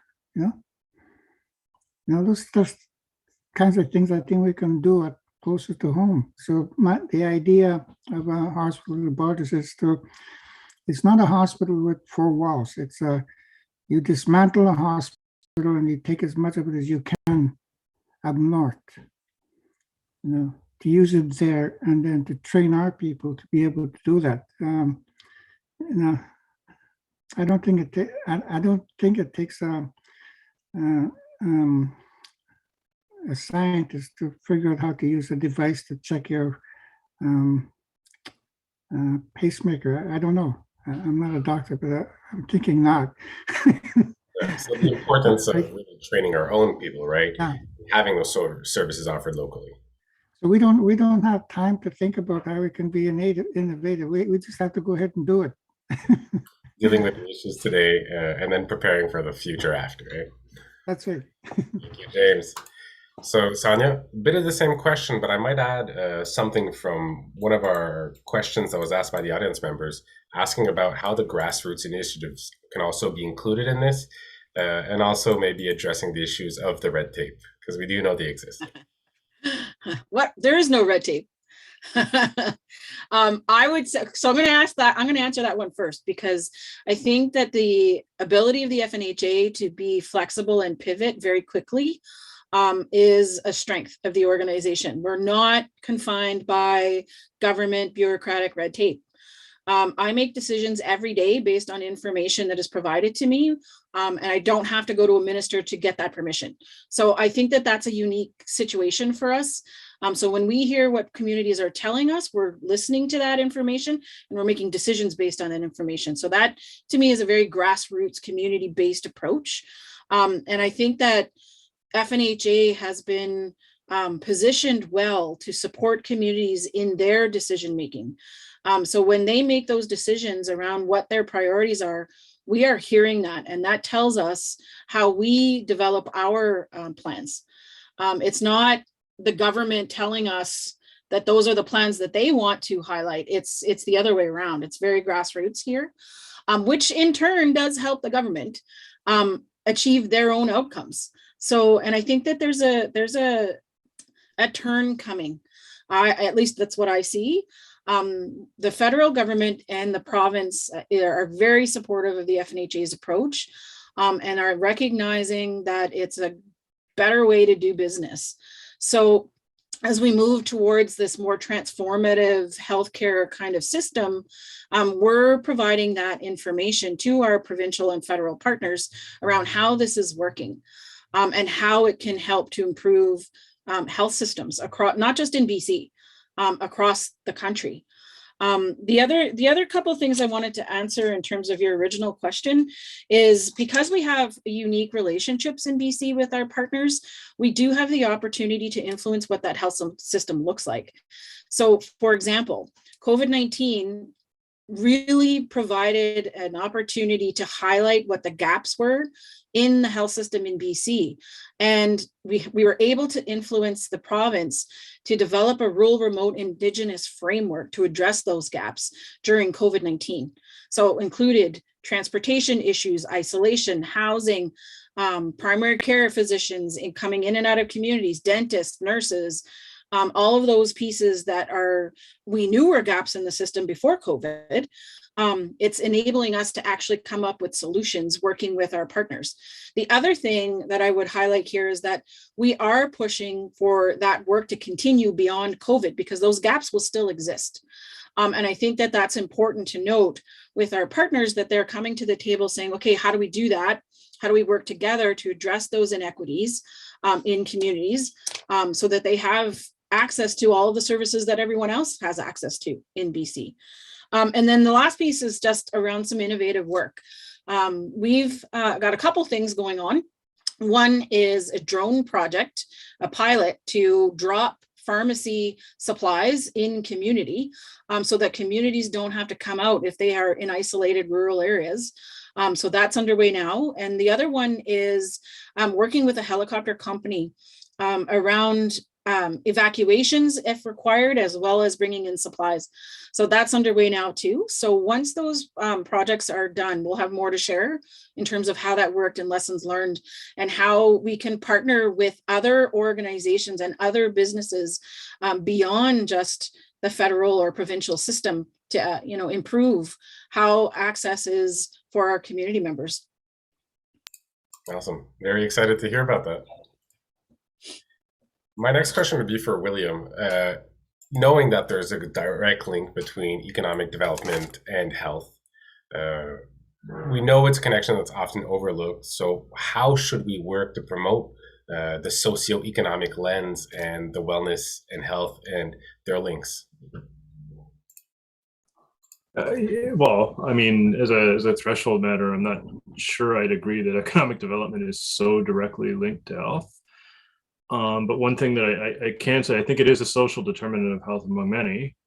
I do think it's really critical for First Nations, whatever terminology they use, is to really think in an integrated fashion about economic development, about the continuum of health. And for some, that may be focused very much in a market-based space. So thinking about things like revenue statements, right?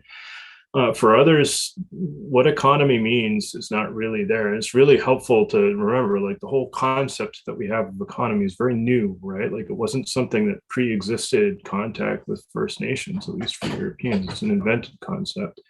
And First Nations have different concepts of how we fit and how we value each other, biodiversity, et cetera. So like on that threshold, like, that's just in terms of the framing and the thinking of it is really helpful. And then the other thing too is that a more practical matter, the kinds of integration that Sonia was just talking about in terms of like using other resources that are out there in the business community is kind of like it's facile in a sense, but it's like it's a really huge connection, because again, it's the kind of thing that an economic development person would think about immediately, but like when you're in health delivery, you're often more thinking about what are the needs and then how do I fulfill them. So it's just like that kind of being able to cross lanes is extremely helpful here. And it's because the resources themselves, the economic resources, are so limited in this context. It's just really helpful to get creative. And I wholeheartly endorse those that say just jump in and then solve the problem as you go, because you're not really going to need to know like where is all of the demand and where is all the opportunity until you're in the thick of it. Thanks. Okay. Thank you, William.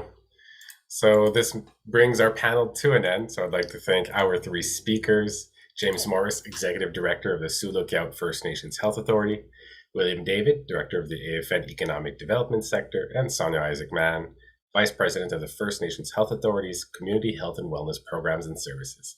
Walaliog, thank you to all of you for being here today and for sharing your wisdom with us. And now we are going to our final presentation of the forum. We've talked about what the 7 generations continuum of care is. We've talked about the natural life cycle from pre-birth to when we pass on to the spirit world and go back to where we came from. But now what do we do with all this knowledge? Where do we go with all this knowledge? And for that, we have the pleasure of having Dr. Carol Hopkins, Executive Director of the Thunderbird Partnership Foundation. So Carol, the stage is yours. Wena bojo, nindawe maganadok, no jamendishna cause gaye maingan and dodem, lane lanape quen dal and lanape a king and donjava. Good afternoon. I'm happy to be joining you from the Lenape Nation here in southwestern Ontario, the Delaware Nation at Moravian Town, which is where the head office of the Thunderbird Partnership Foundation is located. It's also the community where my mother's family line comes from. And my father's family line is from the Delaware Nation at Muncie, Ontario. I'm happy to be talking to you about strengths-based data. 7 generations is a concept steeped within our language and within our original or stories of origin and within our sacred societies. And it has a significant meaning when we are thinking about measuring our progress, charting our progress. And so that's what I want to talk to you about is the strengths-based data. And so when we think about data, we often think about it in the context of research, but we're also thinking about it in the context of accountability, for planning, for measuring, monitoring, and those kinds of things. And when it comes to a strength-based data approach, the question we need to consider is, what are the values and principles that underlie what we measure and what we understand as strengths? Are they steeped in community? And the speakers before me, they certainly touched on that. But a strength-based approach also supports findings that they're focused on the strengths and they reinforce positive change. They reward success without altering statistical rigor. Sorry about that. I didn't mean to change the slide. And when we apply a decolonizing approach to strength-based methodologies, what we're doing is we're changing the discourse from one that is focused on deficits, that pervades research and policy and media relating to our health and well-being. And it starts to shift perspectives. It facilitates a paradigm shift, a way of thinking differently about what supports change. Now, change from our current context and environment of inequity, where we are faced with significant issues of substance use and their impacts on whole of community, not just on individuals. So shifting from that narrow focus on pathogenetic models, which is focused on the deficits, focused on what's wrong with us as a people, to what's right with us, what are our strengths, and what do we have to rely on and draw from to chart out our path for the next 7 generations to ensure that our great grandchildren into the future, that they have a future, but that future reflects our values that we have received from the generations who have walked this earth before us. And so in a research project that we did to understand Indigenous wellness, we had conversations across cultures and language groups of First Nations people in Canada from coast to coast.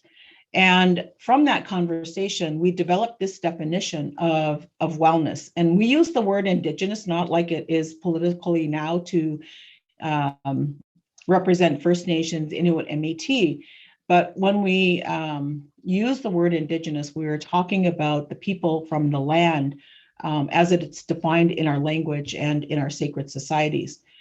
Not surprisingly, wellness was described from a whole person perspective, and with the value of balance between our spirit, emotion, our mental wellness, and physical wellness. But it wasn't just the individual that was described in wellness. It was our connection to our language, our land, our relatives in creation, our ancestors, supported by family, however that's defined, not just biological family, our extended family, our clan family, spiritual family, as well as the environment around us. And so it puts spirit at the center because our languages are spirit centered languages. In fact, our languages are described as a sacred language because they were given to us by the Great Spirit to live in this world. And so it shapes our vision and our worldview. And we describe that as hope. When we are grounded in our worldview and we have that vision of life that honors our identity and our strengths, it helps us to develop a sense of hope.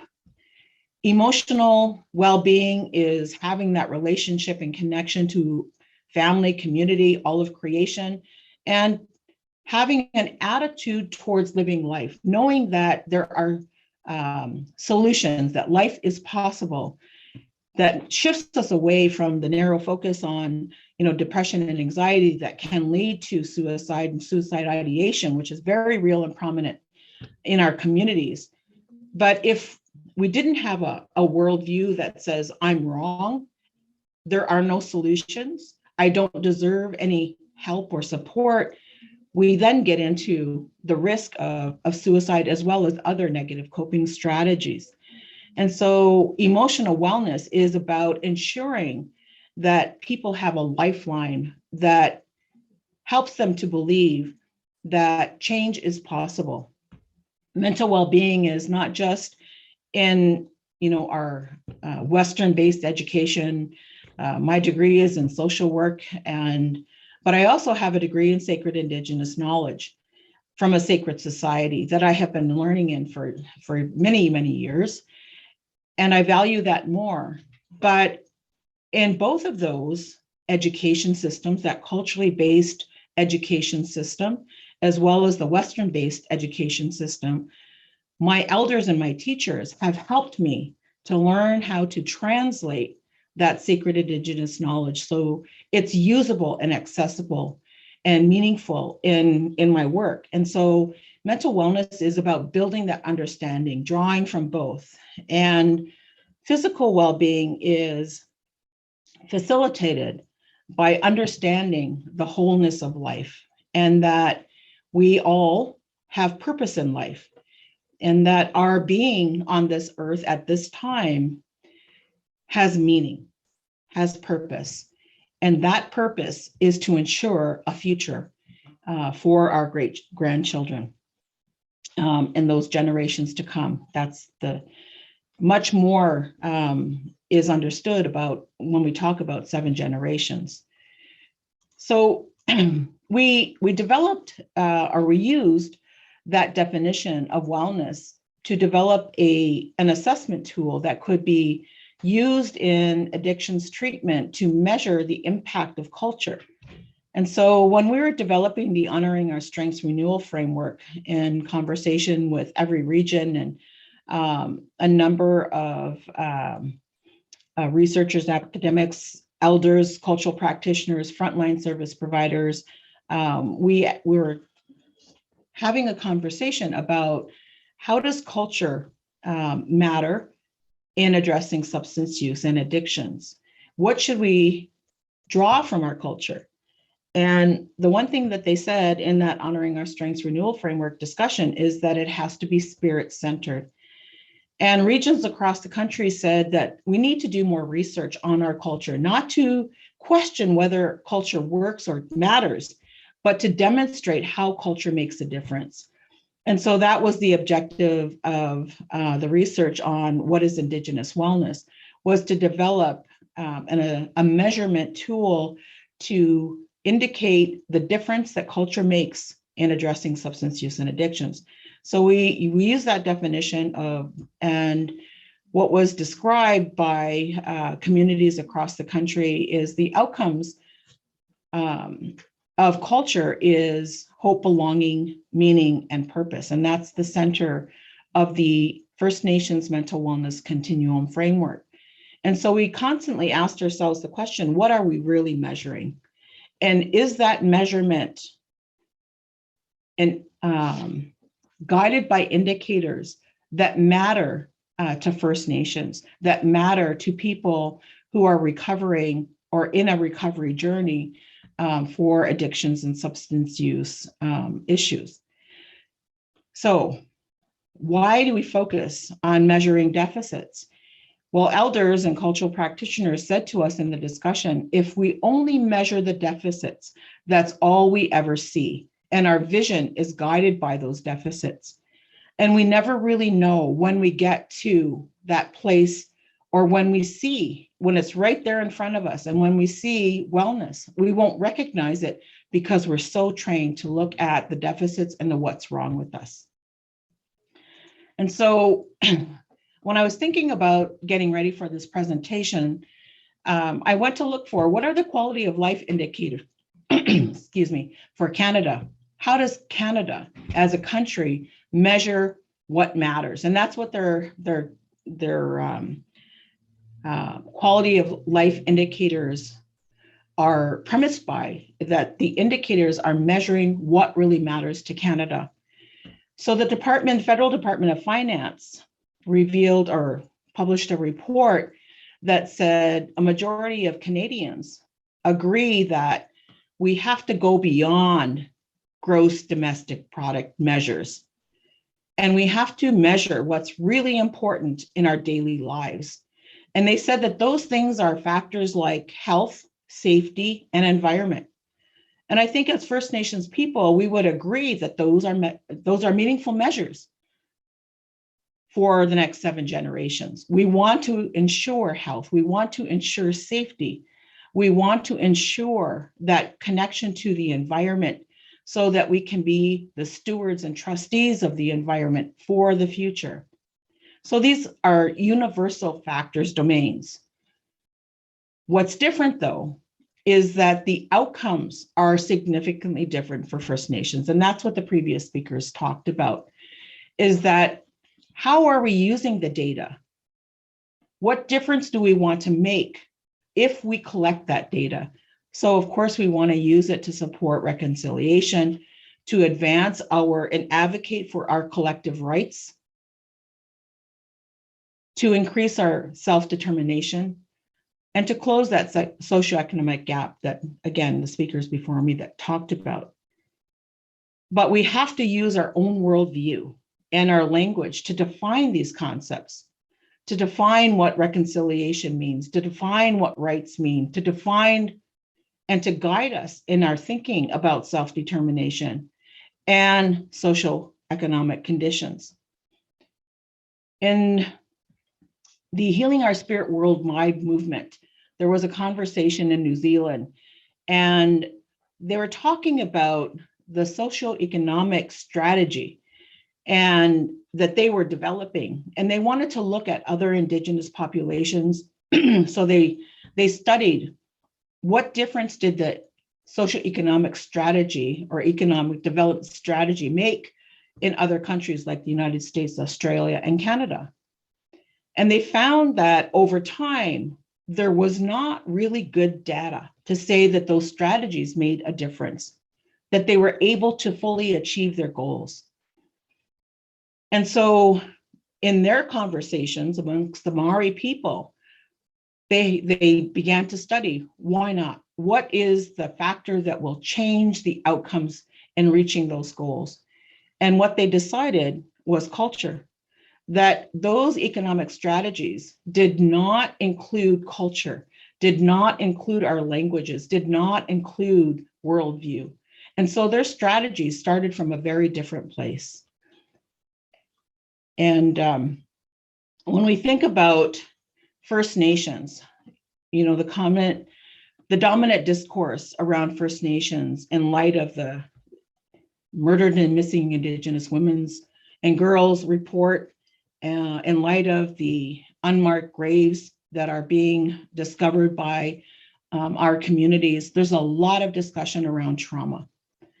And when we think about addressing trauma from a strength-based perspective, on the screen in front of you are some examples that strength-based does not mean that we ignore trauma, that we leave out an understanding of the issues that we face, but that we don't own those issues solely by ourselves, that we are considering them within the context of the determinants of health, but we're focusing on what matters to us. So, when we ask people, how have you managed to survive thus far, given all of the challenges you had to contend with? What helped you to survive?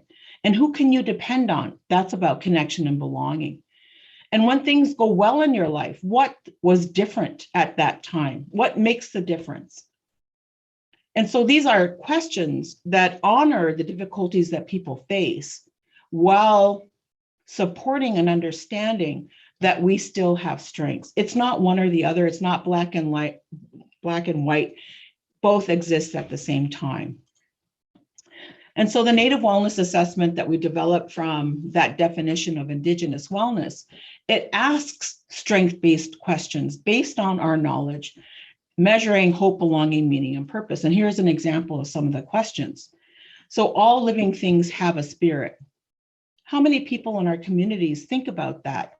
How often do we have a conversation around the purpose of our language?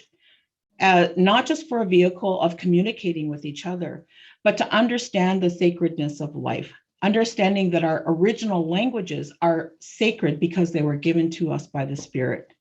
How many of us have conversations in our communities when we talk about health and wellness? Do we talk about connecting with the Spirit, land as spirit, and knowing where I come from and how critically important that is, or believing in our stories of creation, or even knowing that we have a story of creation that talks about the source of all life. So these are questions that help us to measure hope, belonging, meaning, and purpose, but they're critically important for facilitating an understanding of what's necessary to support mental wellness in First Nations, amongst First Nations people. And so strength-based data is about honoring the problems and our strengths together within the context of social and behavioral determinants of health. And then understanding and using that data to help us understand how can we use the data to inform where we are going and what we need to put in place to support the next generations.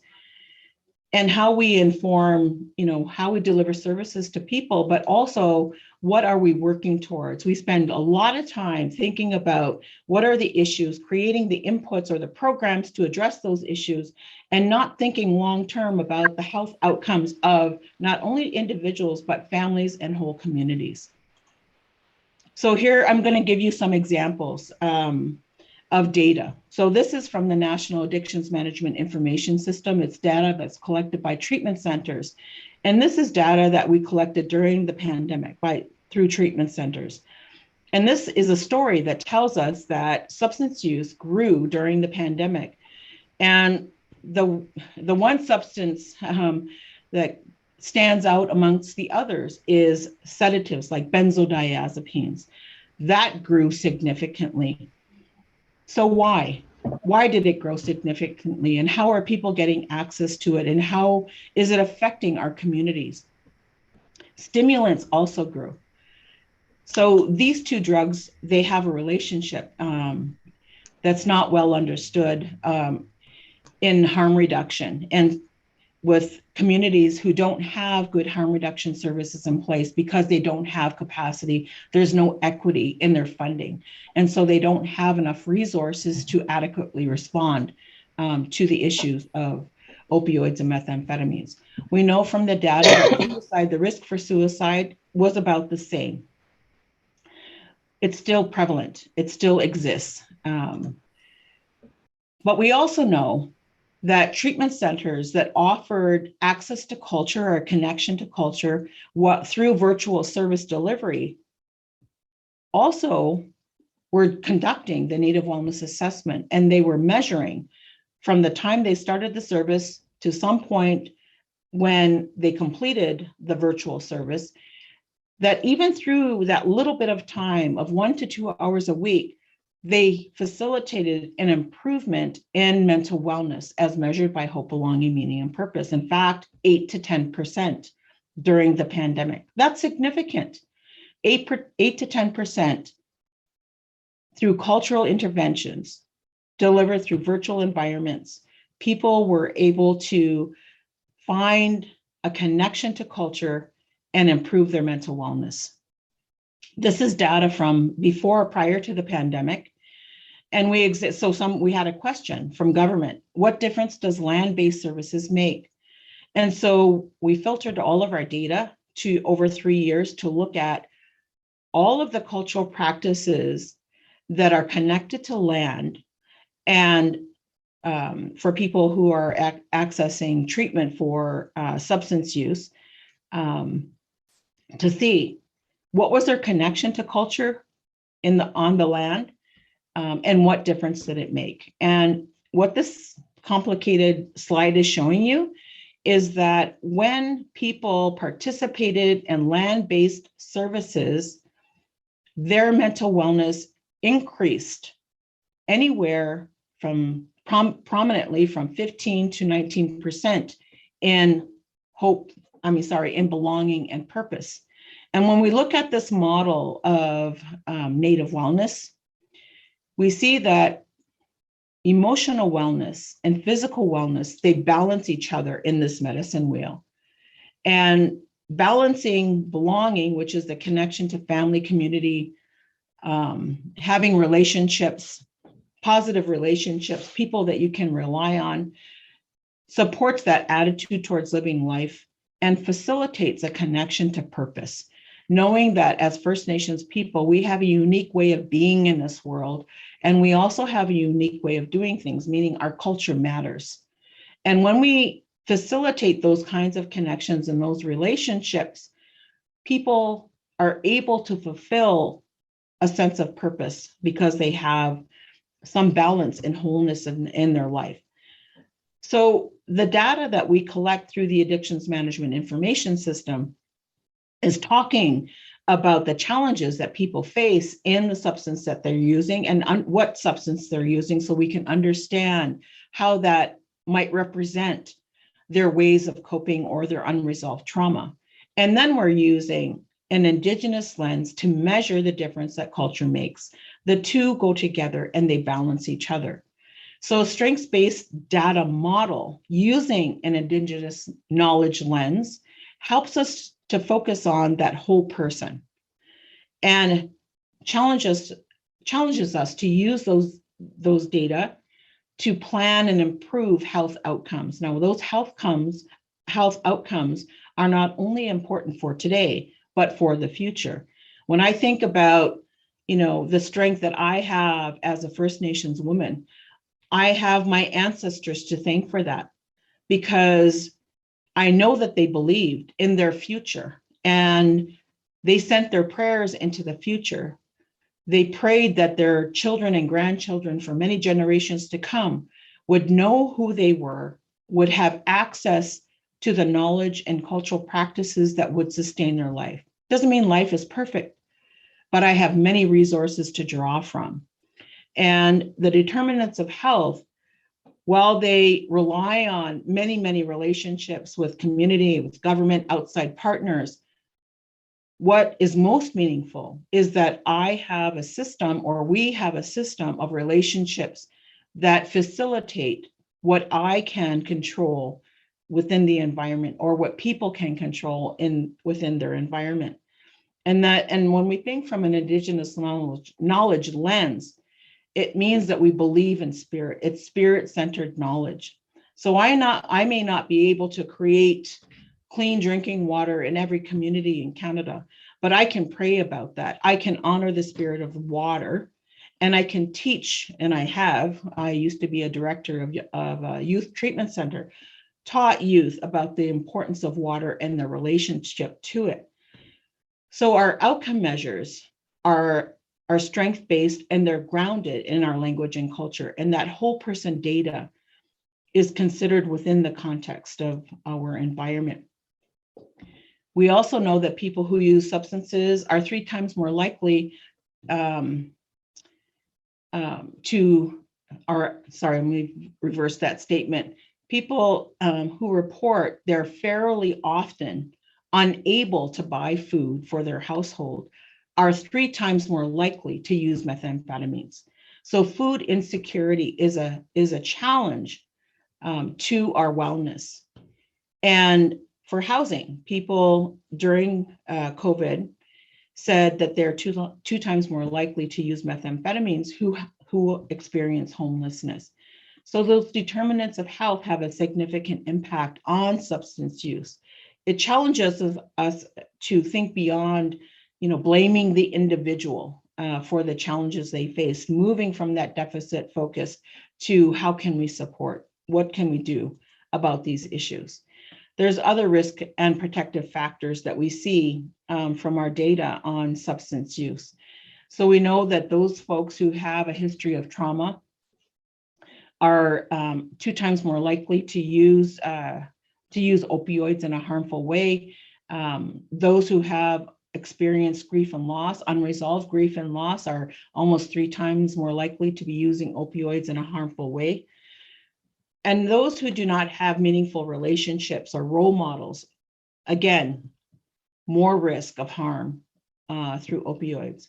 But those that had a belief in their culture identity and knowing that matters, even though they might be using substances, were less likely to be engaged in harmful substance use behavior.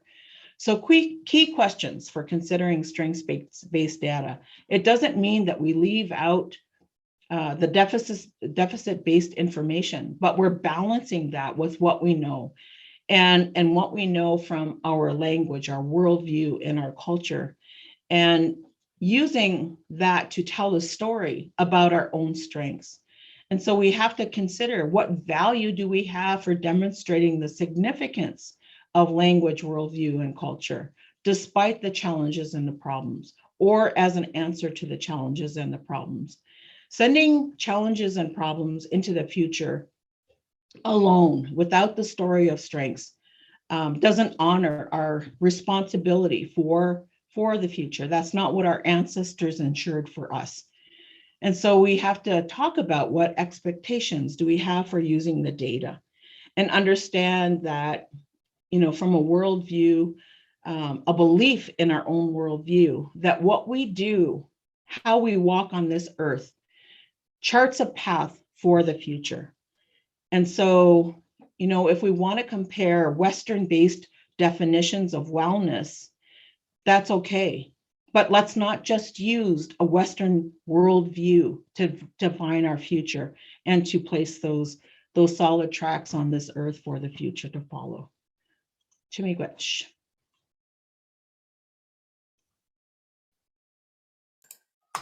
Well, Alan, Carol, for that. Always a pleasure to hear you speak and bring us back to that source, that honoring of our ancestors and all the tools they gave us. So we are now at the end of our 3-day forum on the 7 generations continuum of care. I'd like to take a few moments, however, to go over the different concepts that we saw this week. One of the big ones was accountability, making sure that the current systems, the systems that we're working on making better or completely revamping, are accountable to our people, are accountable to those that they offer services to. We talked about the importance of educating, but also recognizing the strengths and the talents in our youth, in our communities, in the people who are directly associated and influenced in our middles or our places.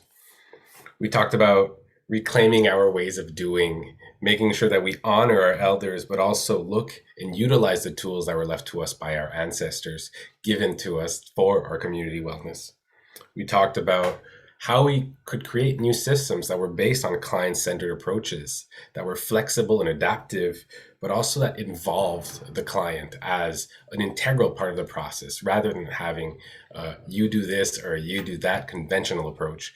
Going back towards our traditional values of being inclusive, of having our family, our community, and others involved in the healing and wellness journey. We talked about the importance of having partners, knowing that we can't do all of this alone and that we have to work with our partners to really offer the types of services that best reflect our needs. And finally, two of the words that I think we heard the most: comprehensive, holistic, but also integrative.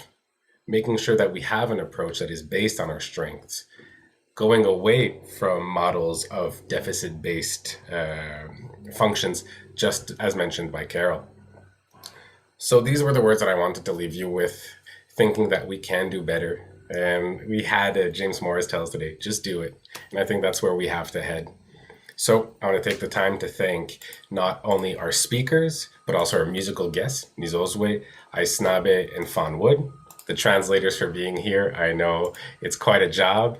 All our sign language interpreters, our French and English interpreters also, the technical staff, Aspen, who are the ones who worked on all of this behind the scenes magic, but also the AFN staff that was here, the audience, obviously, you guys here who participated, who asked your questions, who were involved, and most importantly, I think so, our knowledge keepers that were here to help us start off our days in a good way. So I'd like to thank Oscar Kistevich, Lyndon Linklater, Barb Brandt, and also introduce to you right now, our knowledge keeper was here to close the fire and close this meeting off. Knowledge keeper Ed Sackney. Knowledge keeper, the floor is yours. My God, I believe I missed an interesting few days because you were talking of issues that I can relate to because I'm in a community where so much of that exists.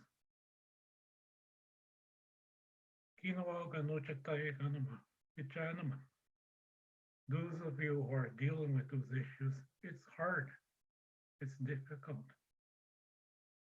No tano kishamantu. Wichehina. Koyas pugo witutena omapamatazuan kamutaya. I always ask the great creator every day to help me in this life as I walk all the good things I want to do. Ogamaganesta anege. Namojamak nagoko makustako. Utagata chik petabego ogamashkigo utaskiwano. And also to my spiritual grannies and grandpas of my community, Petabego, Fort Albany they call it. And also to the ancestral area of the Mushkego.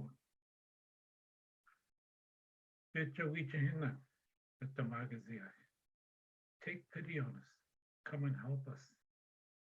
For we're holistic in poverty. Ogamaganesta kinawa mate. Negaswag anige kamojumak gogokumak mushchagut andi katayan utaskiuno. And to each of you where you may be, take the time to acknowledge the spiritual grannies and grandpas of your ancestral lands. You know, when I was listening to catching that last part of Dr. Hoffman's presentation, she mentioned unresolved traumatization.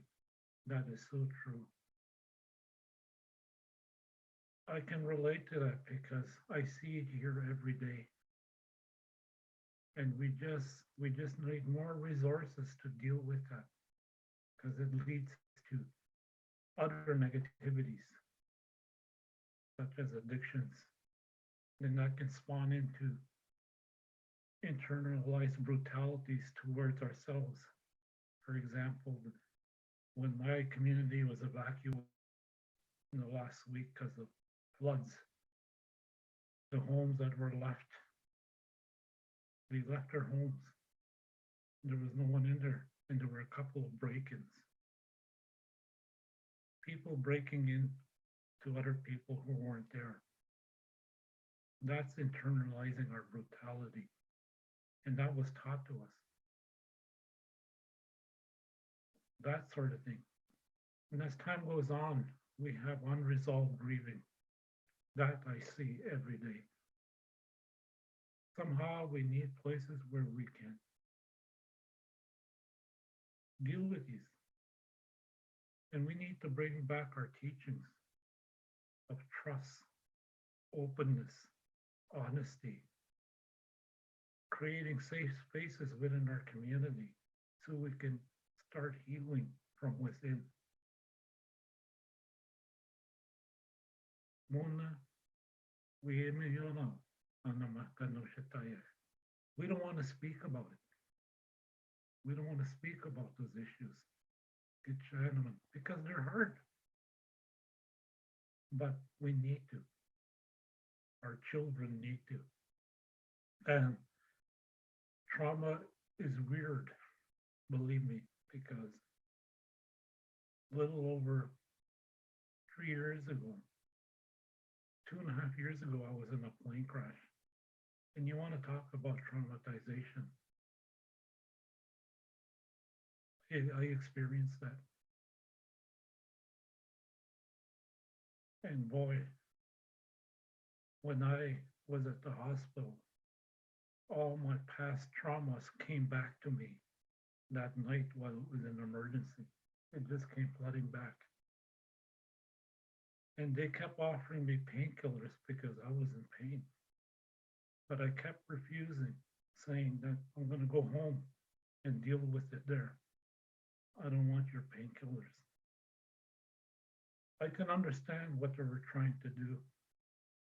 Because I was asked why did I want to not have the painkillers? Because I said, because I might like it too much and depend on it to a point where I can't walk life without it. That I don't want to do. And I'm so happy that I had some spiritual foundation even at that point when I was in total pain, that I waited to come home to start dealing with that for ceremonial purposes. You know, I can really comprehend and understand why our people are like that in that way, because of the fear, the assault on our communities in every way has left so much mistrust within ourselves. And it will take time for us to get over those obstacles. But it can be done. That's the beauty of it.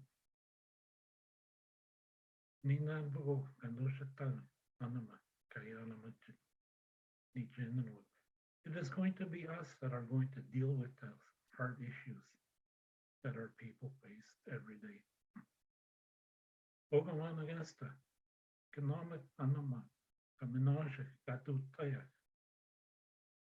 Also, my friends, look at the positive things that we have accomplished.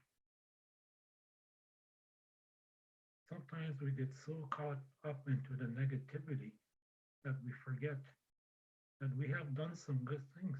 You folks have done some good things. And we tend to push that aside. Well, let's do nothing. And what you talked about the last 3 days is exactly what we're trying to do. Push those aside and let's deal with it.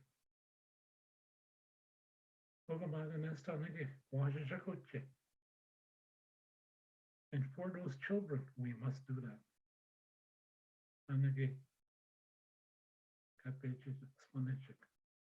And those ones that are coming, we must leave something.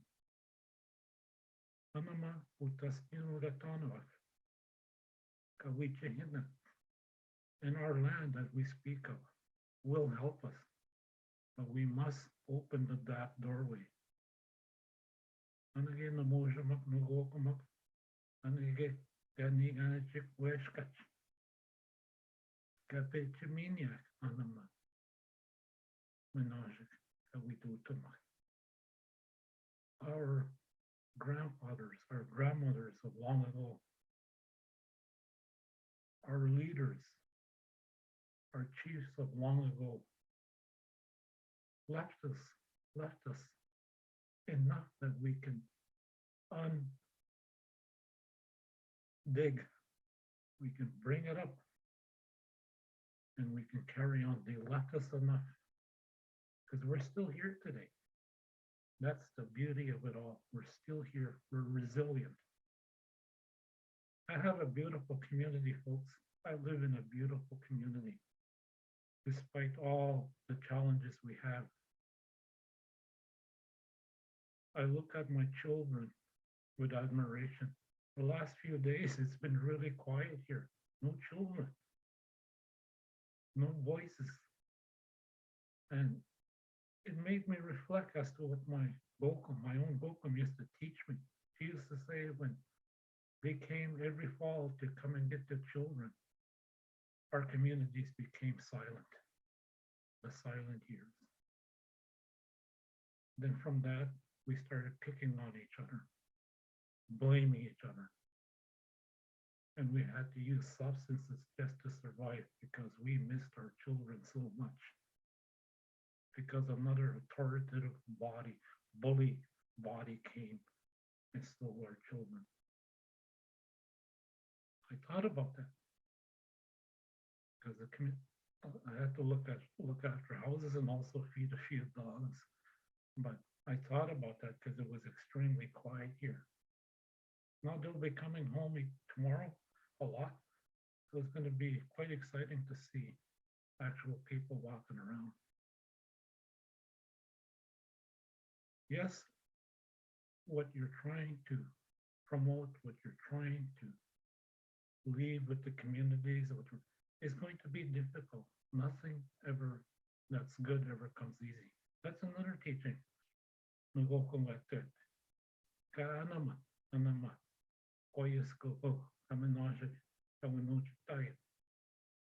She used to say it's going to be hard.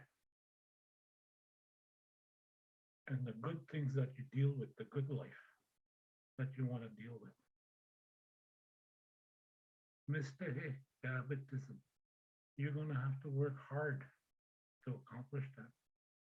And this is what I think this conference is trying to relay that message. But Ina, Moses,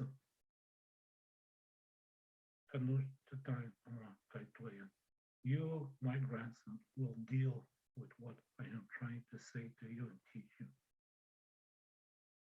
Here is a lady that lived to be 98 winters, had no formal education, but she knew what I was going to be doing in my life. And here I am, 68, just seeing what she told me when I was 3, 4, 5, that I can remember.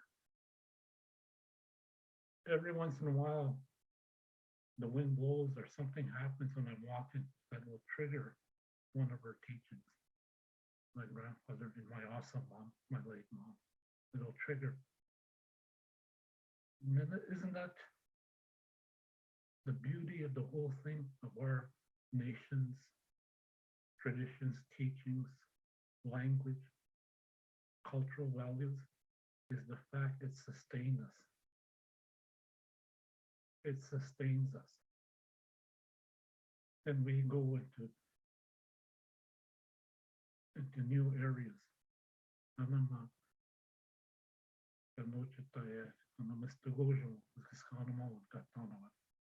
we also deal with the education of the Aboriginal people.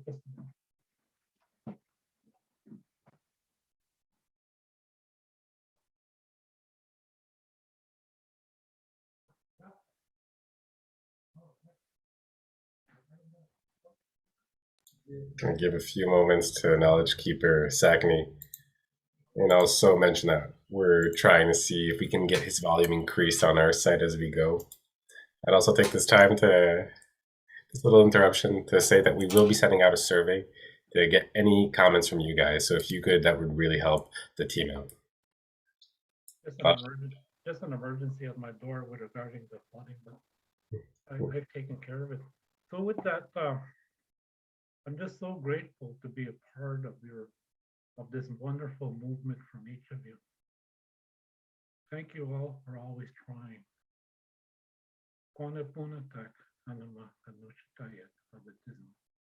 Never give up, never call it quit. And the wonderful job you folks are doing. And, you know,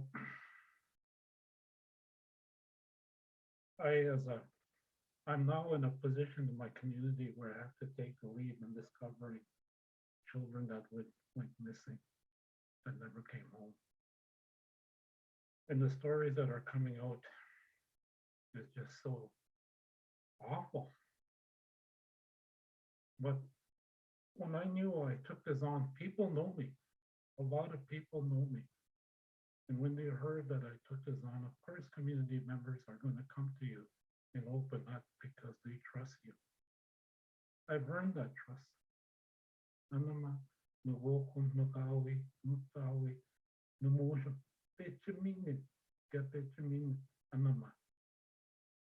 Trust Katanawa. It was through my grandparents, my awesome mom, my dad, that I was able to earn that trust. They taught me that. And I think each of you in this room have a contribution to make that will make a difference. Because if we don't try, because it has to be, I'm now knowing that it has to come to our level here. That's where it's all going to start. We go within. Any human being, any person that wants to heal themselves have to go within their hearts and use this humility, humility. Then when you start showing the healing, it's called humbleness. You come forth. So with that, I have to keep in mind, because I have to keep another evil spirit at bay that comes and visits us, our communities, far too often. And that's the evil spirit of suicide. It picks on our young people who are not fully developed. And every once in a while, they'll take an older person. That's what we consider suicide over here. It's not an issue. It's not an epidemic. It's an evil spirit that thrives on the hurting of our people, especially our children and youth. So we can deal with all those other enormous issues we are confronting. We will push it back, just like how we pushed this COVID spirit back. We're still fighting it, but we're moving forward. All of you here, take care of yourself. I take each time. We have not finished what I have to say, and also in prayer, I speak to you and look after yourself in every good way. Thank you, Chris. Well, and knowledge keeper Sackney, and thoughts and prayers to our community in the flooding, and be safe out there. And so this brings us to an end. Thank you for being here for the past 3 days, learning, sharing, coming together as one to do better for our communities and to create better systems. My name is Cedric Greylehu. I'm from the community of Listigouge, and I want to say thank you all for being here. We'll see you next time. Okay.